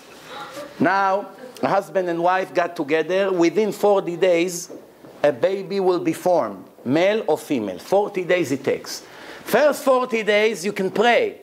You want smart, you want rich, you want healthy, you want a boy, you want a girl, you want anything you want. For 40 days, you can change by your prayers. After 40 days, it's sealed. Finished. The soul already entered. A part of the soul is already in this baby. Up to 40 days is still not a human being. In the 40th day, the pulse begin, the feelings begin, the nerve system is working. Everyone who does an abortion after 40 days, according to all opinions, is 100% murder. Jews, non-Jews, doctors, rabbis, everyone knows today. After 40 days, you're murdering an innocent little baby. Up to 40 days, there's big arguments. It's murder or not murder. Of course, it's not allowed, but there's a big argument if it's a murder or not. But after 40 days, there's no question. He has pulse. You inject sugar to the water in the womb. The baby drinks doubles. In the 3rd month of the pregnancy, they injected sugar. Kids like Coca-Cola. What's the biggest mistake to do when you're a guest by someone's house and they have a baby? You give him Coca-Cola, that's it. The breastfeeding is gone. Doesn't want to eat anymore. If you want never to be invited to that house, make that mistake. Well, he tasted from Coca-Cola, so sweet, sugar. He doesn't want to drink regular milk. Doesn't know all the nutrition, all the vitamins is in the mother milk. Nothing can replace it 100%. So he wants junk. He wants to drink junk. So they injected sugar, he drinks double. That means he have taste. They pinched him on his nose in the 3rd month of the pregnancy. He moved his head. That means the nerve system is fully working. 2nd time, he moved his hand. 3rd time, 4th time, he moved his head. 5th time, before the needle touched his nose, he already moved his head. And the 3rd month of the pregnancy, not only the nerve system is working, his mind anticipates pain is coming. Let me protect myself. And he moved his head. 2 million Jewish babies were murdered in Israel from the beginning of Israel until now, after the 3rd month of the pregnancy. Take 2 million Jews, put them together 60 years ago until today. Now it's a 3rd generation. There will be another 50 million Jews in the world. The world has only 13.2 million Jews, that's it. And the whole world is around the Jews and around Israel with only 13 million. The Jews and the Chinese started in the same generations after the flood of Noah. The Jews, Shem, someone who hates Jews, his name is anti-Semite. Anti-Semite. Sem is the righteous son of Noah. And the other ones, the Chinese, came from Ham. So Shem is an uncle of the Chinese. Vayoled et Asini, the Torah says. So the Chinese and the Jews really started in the same generation, 4,200 years ago. Chinese are close to 2 billion people with no restriction on birth.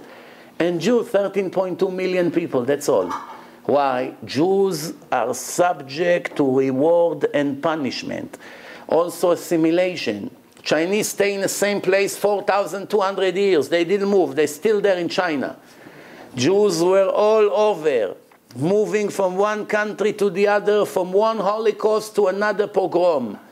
That's why the Jews looks like all the nations in the world, because the climate changing the genes. You have black Jews, you have blonde Jews. You have Yemenite Jews, you have Ethiopian Jews, you have Ashkenazi German and Polish Jews. Which, if you look at both of them, it's very hard to believe this is brothers. They all came from the same people. Very hard to know. But the Jews look like everyone because they were constantly in exile. Where does it say it in the Torah? "Va'afitz etchem ba'amim," I will spread you in all the nations. It's another prophecy in the Torah. "V'nish'artem b'metei mispar," only few of you will survive. Why? Because you did not follow my Torah with love. "Tachat asher lo avatem et Hashem Elokechem besimcha," with happiness.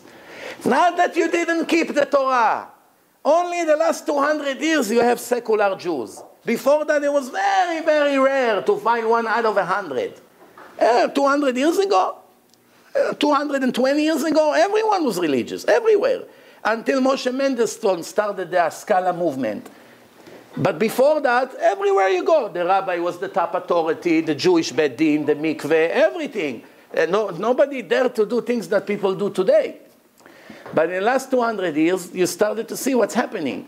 So 3,000 years we did keep. Everyone almost kept Shabbat.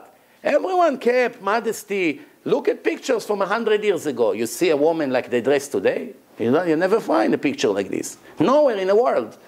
So the answer is, so what's the problem? It's not that you didn't follow my Torah. You did.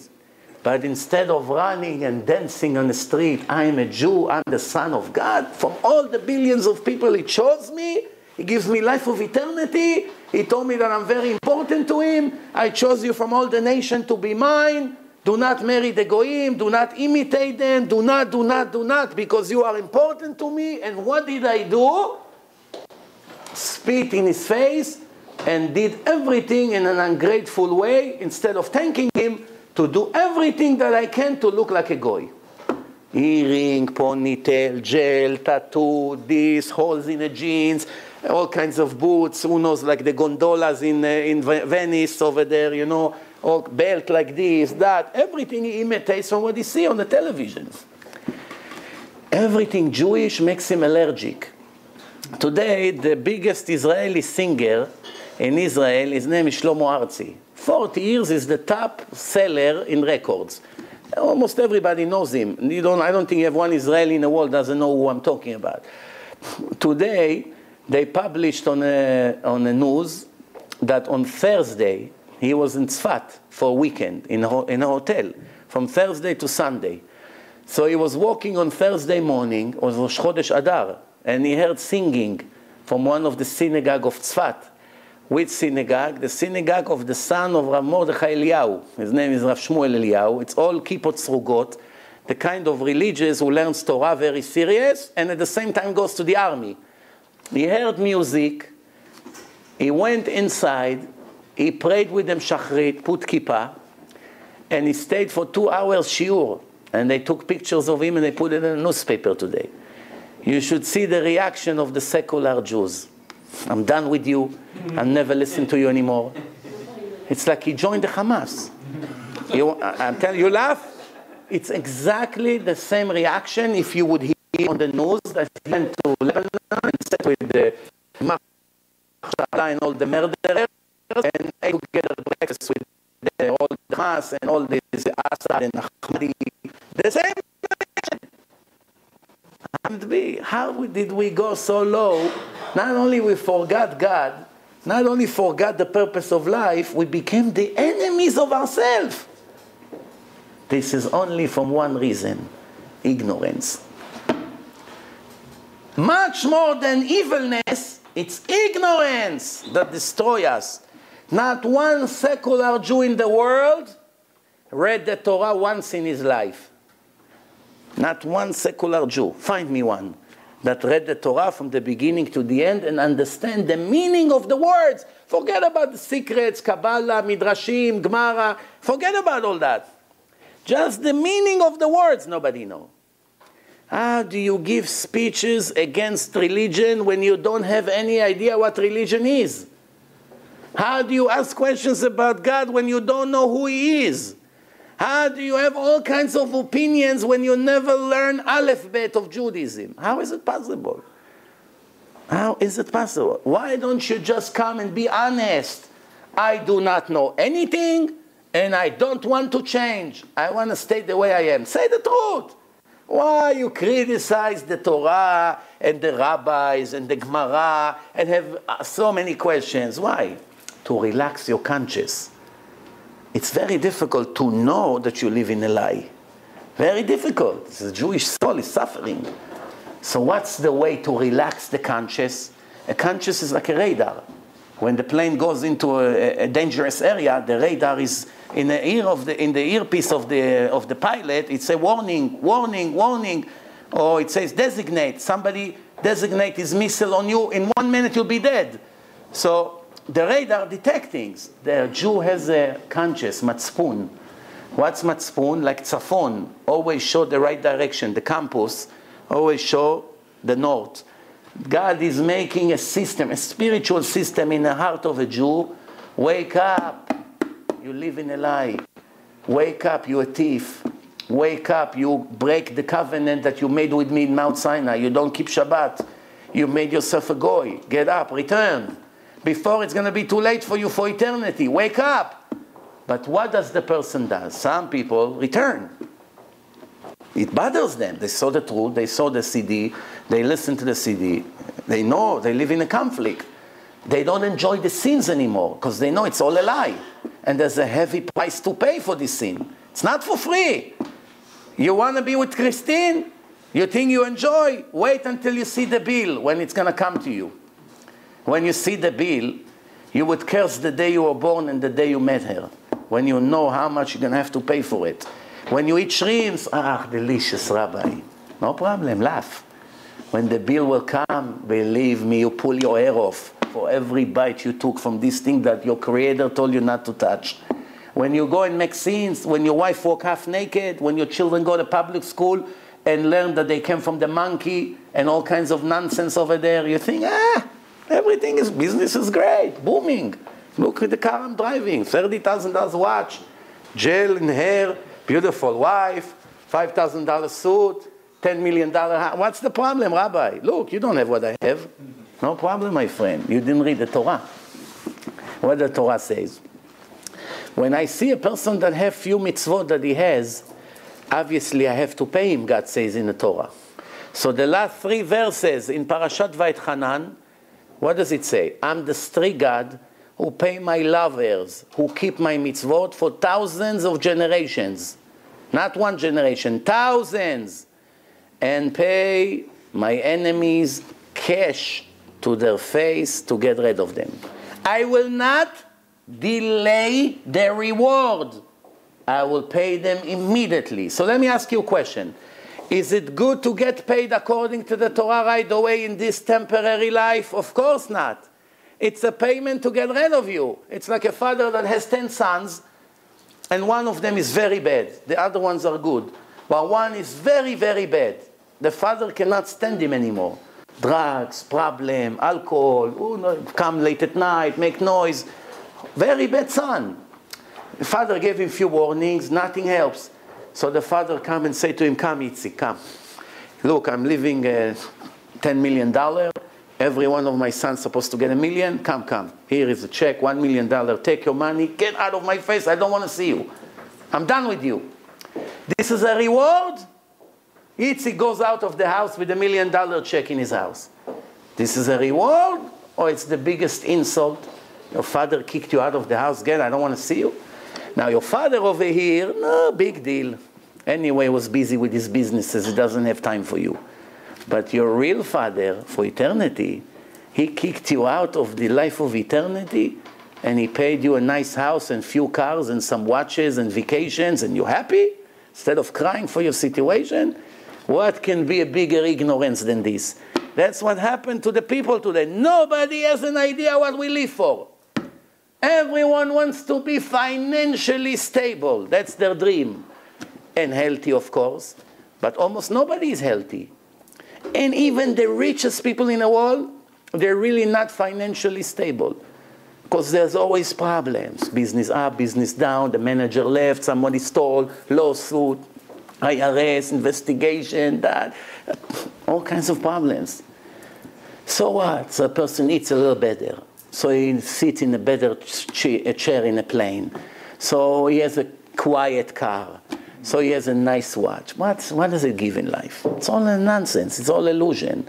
The real thing, the ticket for life of eternity, nobody cares about. I keep Shabbat barely. I eat kosher when it's around. Everyone who watch this DVD, I'm telling you, guarantee, I promise you, I'm not telling you stories. You don't believe me? I forward you the email. Every goy who watch this all over the world, Germany, Pakistan, Turkey, goyim, Muslims, more than 300 are converting as we speak from this CD.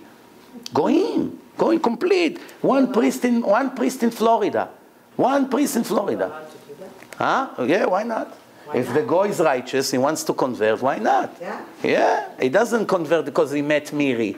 No, because you heard your... Yeah. You know what the Gemara say? One of the reasons that the Jews are spread all over the world, to teach the goyim who is God.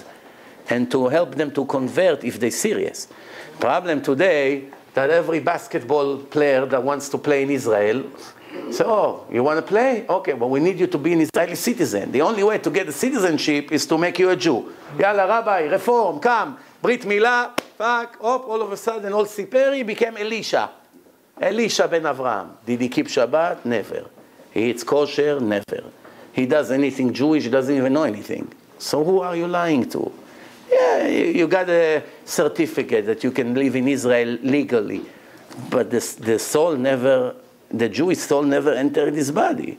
It's all nonsense. Many of the conversions are fake because this goyim only do it for a reason, not for the truth. He wants to marry she wants to marry an Israeli guy, or he wants to marry a Jewish woman, and the only way to do it is by converting. So they pretend that they're becoming Jewish, but they really accepted to keep Shabbat. If a person doesn't accept to keep Shabbat, even a Jew that was born to a Jewish mother, according to the Torah, is excluded from Judaism completely until he make repentance and start keeping Shabbat.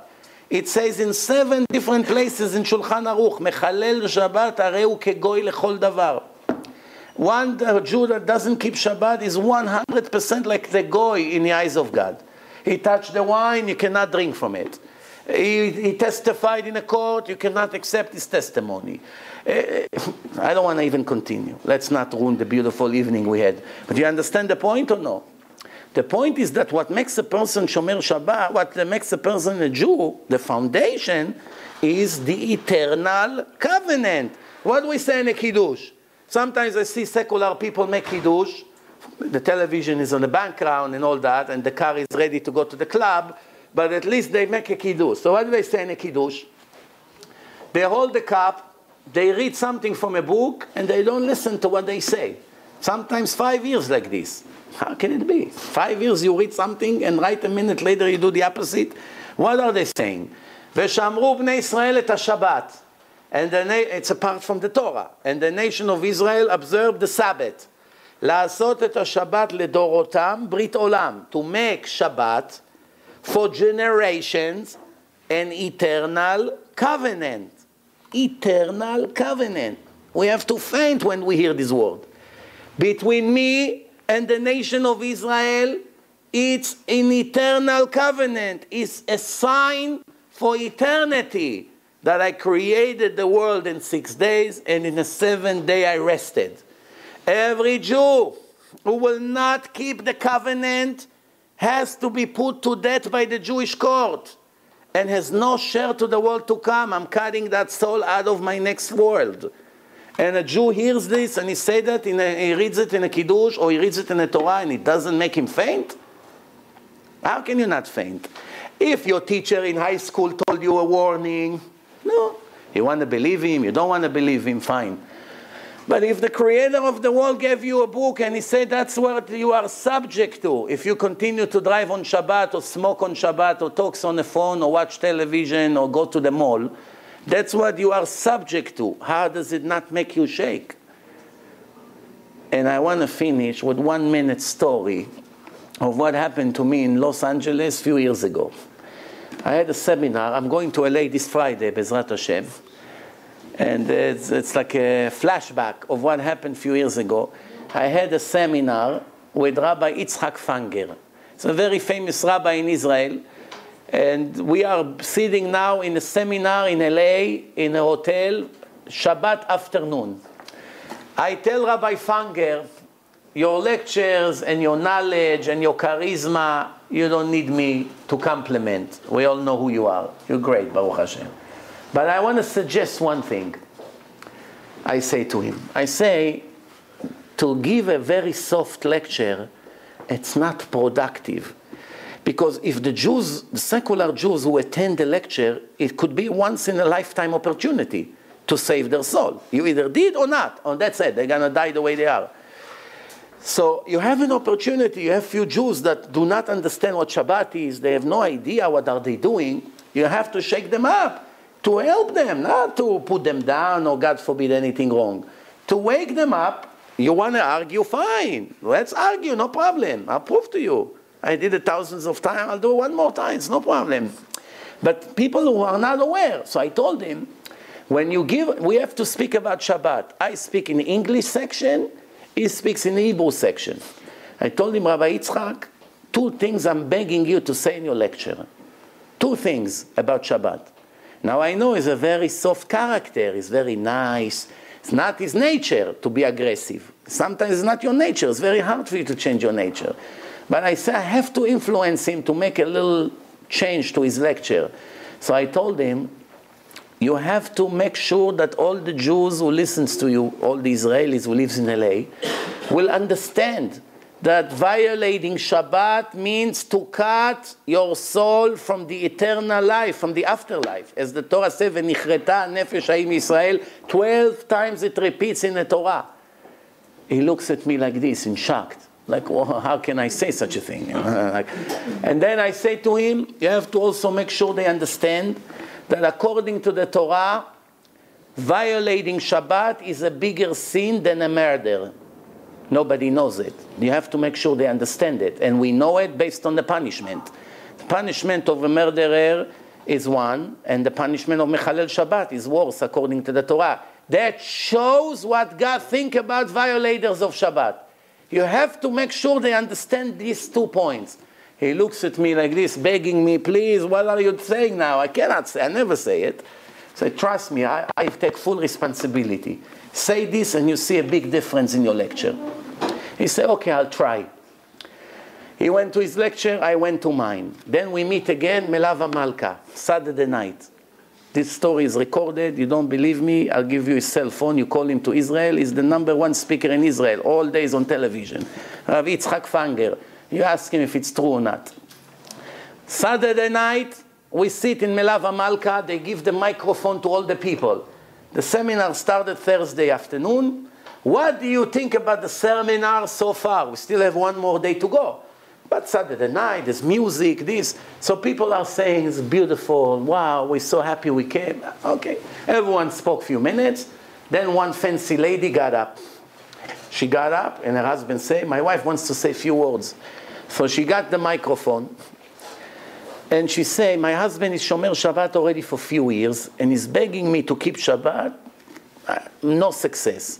My fun is on Shabbat to take the car to meet my friends. Every Shabbat we meet here, we meet there, we go with the car. He goes to shul, I meet my friends, this restaurant, that club. My father is a Moroccan Jew, religious all his life. Every week he calls me from Israel, my daughter, Shabbat, Shabbat, what are you waiting for, what are you waiting for? So between my husband and my father, I hear it for years already. I've been to many lectures of the most famous speakers, and I heard things about Shabbat. And I did not agree to become Shomer Shabbat. But 2 things that Rabbi Fanger said now in his lecture shocked me so much that I'm accepting right now to become Shomer Shabbat. The two things I told him to say, she repeated that, and he looked at me, and I promise you, it was that close from fainting. He looks at me, and he said, wow, what a siyata dishmaya you have. It's like a clear miracle. I said, no, that's the truth of the Torah. Every Jew must know the truth. That's why God wrote it in the Torah and not in a Kabbalah. What God didn't want every ordinary Jew to know, he hid in Kabbalah. Kabbalah, Midrashim, Talmud, very hard. Not everyone can understand. What he wanted every Jew to know until the end of all the generation, it's public information. It's written in the Torah. No one is allowed to say, don't show these parts of the Torah to the beginners, to the secular Jews. He will turn them off. My answer to this kind of nonsense is you can only turn off someone that is on. Someone that is off all his life cannot get worse. He's already zero. He's still zero in his knowledge. What happened? What did you lose? But maybe 5, 6, 7, 10% of the others will wake up today. And tomorrow will keep Shabbat because they realize what they are subject to. And nobody can deny that the human nature, no matter who, Jews, non-Jews, everywhere, male, female, young, old, it doesn't matter. We all react better to warning, to threats, and to punishment. If the punishment comes with a motor vehicle subject to such and such penalty, right away you send the check. If they ask your kindness, it may take 7 years. But once they say you are subject to suspension of your license within 30 days, everyone send a check. On the highway, everyone drive 50, 55. Curse the day that they have to drive in this highway so slow. Car, fancy car, quiet, sport car, 55. Falling asleep, it's boring. Nothing is moving. Why is driving 55? Every mile or two is police, trooper, hiding here, hiding there, this, arrest, tickets, insurance, license. People are afraid from the police. Announce now on television, tomorrow, strike. No police on the highway. And you see what's going to happen. Zoom, zoom, zoom, zoom. Even the 90 years old. Why? No punishment today. We can do whatever we want. Isha yashar be'enav yaseh. That's it. What can we do? That's reality. That's the truth. You cannot argue with the truth. That's why God put punishments in this world. That's why there's reward and punishment. Chazal say, not me. Chazal, the punishment is the greatest gift for a person to encourage him to do the right thing. Same thing with children. Your little kid comes and he pushes his finger into the electric outlet. He can die. You tell him, no, Moishi, no. Next time, no. Doesn't help. He comes again. He laughs. He wants to push his finger in. You give him a little smack. He goes to his room. That's it. Never touch the outlet. What really saved his life? Being a strict father. This is what Hashem says in the Torah. I am your strict father. The same way a father is strict with his sons because he loves them, I am strict with you because I love you. Why? To reward you in your end. In another place in the Torah, to reward you and your descendants for eternity. Who say the Torah doesn't speak about Olam Haba? Only the ignorant Jews. Someone who knows Torah, there are few places clearly that God speaks about life of eternity. Clearly, without a doubt. What does it mean in Hebrew? La'ativ lecha ulevanecha ad olam. To reward you and your children for eternity. What does it mean eternity? In a divine language. 20 years? 70 years? Of course not. Every time the Torah speaks about the word life, is life of eternity. When a person is born, he begins to die. He's not alive. He's dying like a battery. 100%, 99, like the laptop. 67, 43, 7%, toot. 7% means an old person, walk like this. He doesn't hear, doesn't see. They help him. That's the battery is blinking. Any day can be the last day. When a person dies, he begins to die. Where does it say in the Torah that a secular Jew that doesn't want to live according to God's instruction and doesn't keep the laws of the Torah is considered 100% dead spiritually, not physically. Physically, even the dogs are alive. The goyim are alive. Everyone is alive physically. As long as you walk, you're alive. Spiritually, a person that doesn't keep Shabbat, Tefillah, modesty, kosher, is considered dead 100%. Where does it say it in the Tanakh? Who knows? Without the Tanakh, who am I to say that? I cannot modify the Torah. It says like this, Chai Hashem, I swear in my name, God say. It's the highest form of speaking. No, nothing can be bigger guaranteed than this. Ki lo achpot b'mot hamet. I'm not interested to execute the dead. Rather, I want him to return from his wicked way that he should live. What is this? What does it mean? How can you kill a dead? If a person is dead here, Moshe, get up, get up. He's dead already for 2 days. Well, how are you going to kill him again? He's dead. It's a divine language. There's no mistakes. I'm not interested to execute the dead. I want him to return from his bad way, from his wicked way, that he should live. Which means right now he's dead. I want him to return, to make tshuva, that he should live. And another place he said in the Torah, you should keep my mitzvot and follow my ways, that you should live. What do you mean that you should live? I've been living for 40 years. Not listening to you. What, I'm not alive now? Who God is speaking to? To the walls? To us. So he said to us, I want you to listen to me and follow my mitzvot, that you should live. It means that right now, if we don't keep, what are we? Dead. But we talk, we walk, we drive a car, we do things, no? No. That's the dogs also have. That's not life. Life, it means you're connected to your Creator. You're listening to Him. You're not ungrateful to Him. You appreciate everything He gives you. You're honest, you're decent, you're modest. You learn Torah, you raise your children in the right way. That's life. Living like doing whatever you want, like another dog or a cow or a leopard, that's life. If God wanted you to live like this, He'll make you a leopard or an eagle. Beautiful life. All over the world in 1 hour, for free. No first class, $5,000 a ticket and standing 3 hours in security and sweat. Eagle. America, California, San Francisco, tomorrow Israel. No? No gas, no security, no tolls, no nothing. If we think that we came here to live and to eat and to have children like the monkeys, we are wrong. If that was the purpose of life, God would make us chimpanzees. Doesn't need any, live in a safari, throw coconut, play with your 15 female. You don't have to buy them drink, to put a show, to pretend you're rich. You don't have to do all this show. She come, she move her tail, you move your tail, that's it. The lion in the Bronx Zoo. 20 years, people take picture of him, they bring him the food, getting tender, doesn't have any problem, no mortgage, no jail, no everything, life is great. What can be better than this? Why to be a person? Why raise children, this, marriage, divorce, problem, gray hair. You saw a chimpanzee bald? You ever saw a chimpanzee with gray hair? Does a chimpanzee need life-saving? CDs.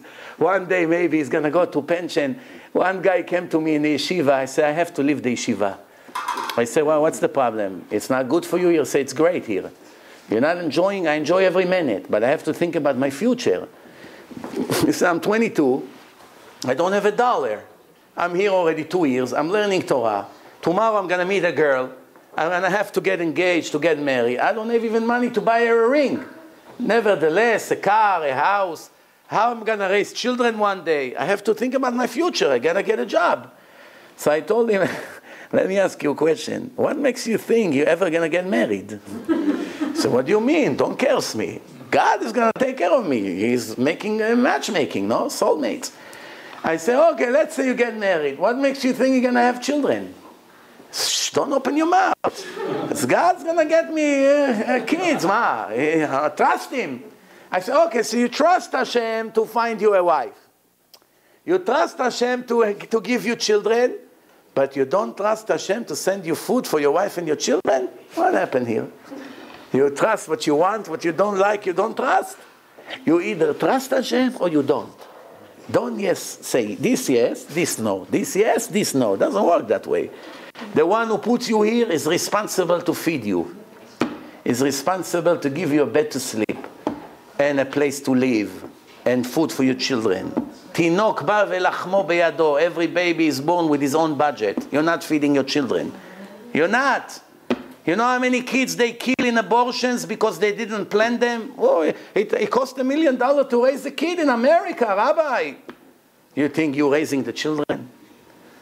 Hashem sent every baby with his own budget. The opposite. Sometimes if you're a poor person and you have one kid, you're still poor. Another kid, you're still poor. Another kid, you're still poor. You say, no more 4 child. It's too much. You cannot afford it. Maybe the 4th one should be Bill Gates. And if he will be a wealthy neshama that God wants him, you're going to benefit from your son, not the other way around. Because a baby came to the world that God wants him to be a billionaire from a young age. You're starting to make money thanks to him. You're not feeding him. He's feeding you, this baby. People don't know the truth. So they kill the baby in abortion because they're afraid maybe it's going to be another $500 food every month. In reality, they kill themselves. Everything is ignorance. I have a question. Yes, please. So does that mean everybody should quit their jobs and sit around and throw feeding? No, not everyone is built to sit and learn Torah all their life. No, it's depend on the brain, depend on how sharp it is, depend on many things. The goal of every male Jew should be that I have to learn, the more the better. Now, if a person comes and learns when he's young, he learns 1 year, 2 years, 3 years, and things work well, he has what to eat, he has a place to, everything is fine. What reason he has to leave the Torah? He's growing, he's becoming bigger and bigger. One day he's going to be a big, important rabbi. The world needs him. So do you think that because he's listening to God and learning Torah, because of that, God will take away his food? Who can think such a thing? Only the biggest kofrim in history. Even the Arabs don't think like this. The Christians don't think like this. We, the children of God, the chosen people, think that we listen to our Father in heaven and for that he's going to hurt us? How can it be? So let me tell you a story. There used to be Rabbi Shach. He was the leader of the religious world. Sfaradim and Ashkenazim. Not only Ashkenazim. He was Ashkenazi, but he started Shas for the Sfaradim in the Knesset. He was Rosh Yeshivat Ponovich. I think he passed away 106 years old. Rav Shach, when he was a teenager, you know what was his bar mitzvah? Do you know how poor he was? His bar mitzvah was his mother collected money and sent him a pair of tefillin to yeshiva, and that's it. Not like today, $500,000 bar mitzvah. I was in Englewood this Shabbat. There was a rabbi there. He told me about one Syrian wealthy Jew from Brooklyn. You probably all know who it is. He took a plane from El Al, 500 people, friends and family. He paid tickets for all of them. He took them to Israel, to a fancy hotel. More than $1 million bar mitzvah to his son. You know how many yeshivot you can support for how many years with $1 million of a stupid party? Who says that you have permission to burn $1 million when half of the world is dying from starvation? Jewish people that cannot pay for food. People don't think to use their money right. You know, every one of this CD, it's only costs $1. Every 10 Jews that you give them, at least 2, 3 will become religious. So for $10, you can save 3 souls for eternity. What's better, to make a $1 million bar mitzvah or to make 100,000 Jews religious with this money? What's a better investment? To attract ayin hara and jealousy from people, or to do what God really wants you to do? But when it comes to nonsense, the wealthy people are very generous. When it comes to eternity, they're very foolish sometimes. Something doesn't work. There's no way to explain it. So Rav Shach was a teenager. He was in yeshiva that they were so poor, he didn't have a bed.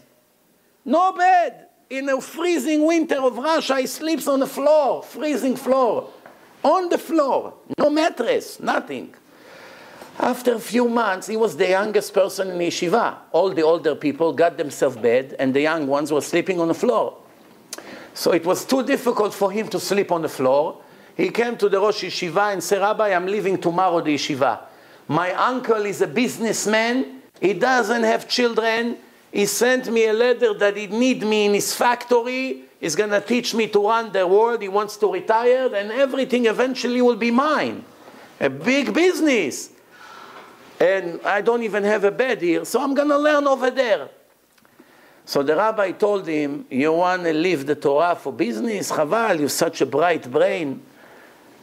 So the next day, one woman, her husband died. She was a widow. She just finished the shiva. She has the mattress of her husband. So she was coming. He was standing outside with a bag. He packed his bag. He was ready to leave the yeshiva. She came with a mattress. That's a true story. Look how it works. She came. She's grabbing a mattress. An older woman.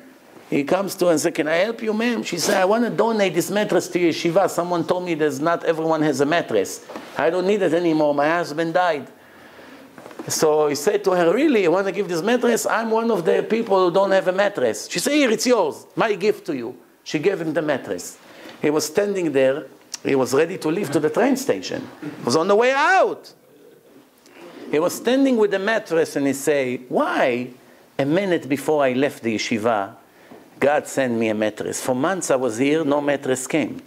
What does God telling me? Eliezer, make a U-turn and go right back into the yeshiva. Your claim is that you don't have a mattress? No more excuses. I got you for a mattress. 90 years later, no, I'm sorry, I'm getting confused with another story. A few years later, he was a rabbi in Israel, an old man. Very heavy rain in Israel, pouring rain. He comes to one of the students in the yeshiva, please take me to the cemetery, in the middle of the day. He takes an umbrella, he gets in a car, and I go to the cemetery. He said to the driver, wait here, I'm going to pray by someone's grave. Pouring rain. The guy said to him, Rabbi, maybe we'll return tomorrow. He said, no, today it's a yortzeit. He goes in, he comes back all soaking wet. He said to him, Rabbi, it was so urgent today in such pouring rain. He told him, you know me, right? I'm Rabbi Shach, Rosh Yeshivat Ponovich. All my life I learned Torah. You know, all my Torah I owe to this woman. I was already on the way to be a businessman. If she wouldn't come with the mattress that morning, he wouldn't be sitting here with me. Now it's a yortzeit. What can I do? I have to go and read Tehillim by her grave. You understand? So the answer that I have to you is, everyone has to dream and to hope and to try to learn Torah. And if he really wants, he's going to be able to learn Torah. It needs a lot of compromises. You have to give up. You have to put efforts. You have to give up A, B, C, D, things that other people can afford. You may not be able to afford. But you have to decide, do I want to do what God wants me to do, or I want to enjoy with my stomach and my delicious lifestyle? Who do I want? I want to be like another guy who came to eat and to drink and to enjoy, or I came to earn life of eternity. If a person does what Hashem wants him, everything will work out for him. Also with Parnassah. I didn't see one rabbi in the world that starved. They all have cars and houses and everything, and they live comfortable. And some of them are multi-millionaires. Multi-millionaires. You know, why? Because they sell the... Look at Rav Ovadia Yosef.